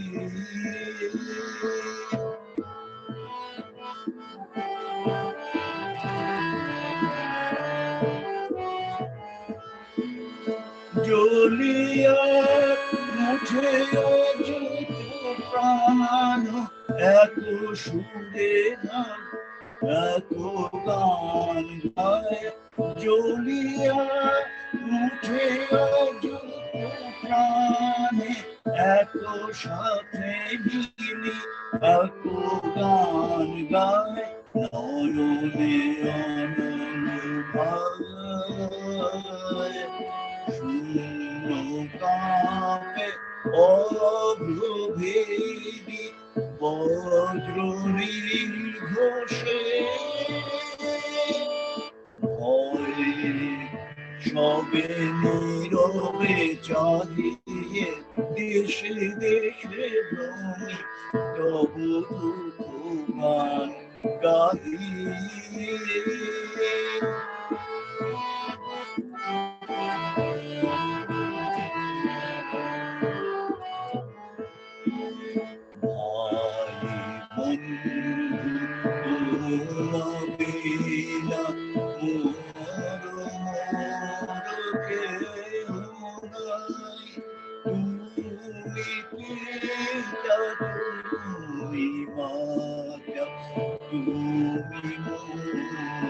সকলি তোমারে দুঃখে কাঁদি গো মাতা, তোমারি দুঃখে কাঁদাবো, তোমারি দুঃখে রেখেছি প্রাণ, তোমারি দুঃখে ত্যাজিব, সকল দুঃখ সহিব সুখে, তুমি মুখ চাহিয়ে, দেশে দেশে ভ্রমিত দুঃখ গান গাহি,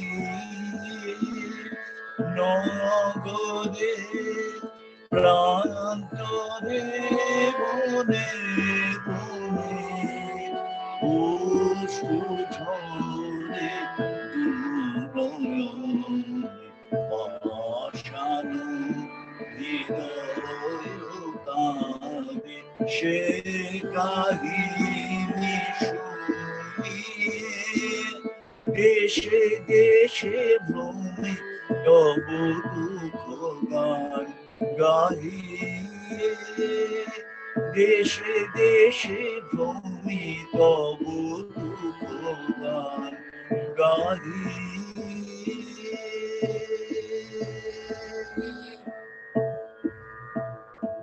এই গানের মধ্য দিয়ে শেষ হলো আমাদের আজকের আয়োজন।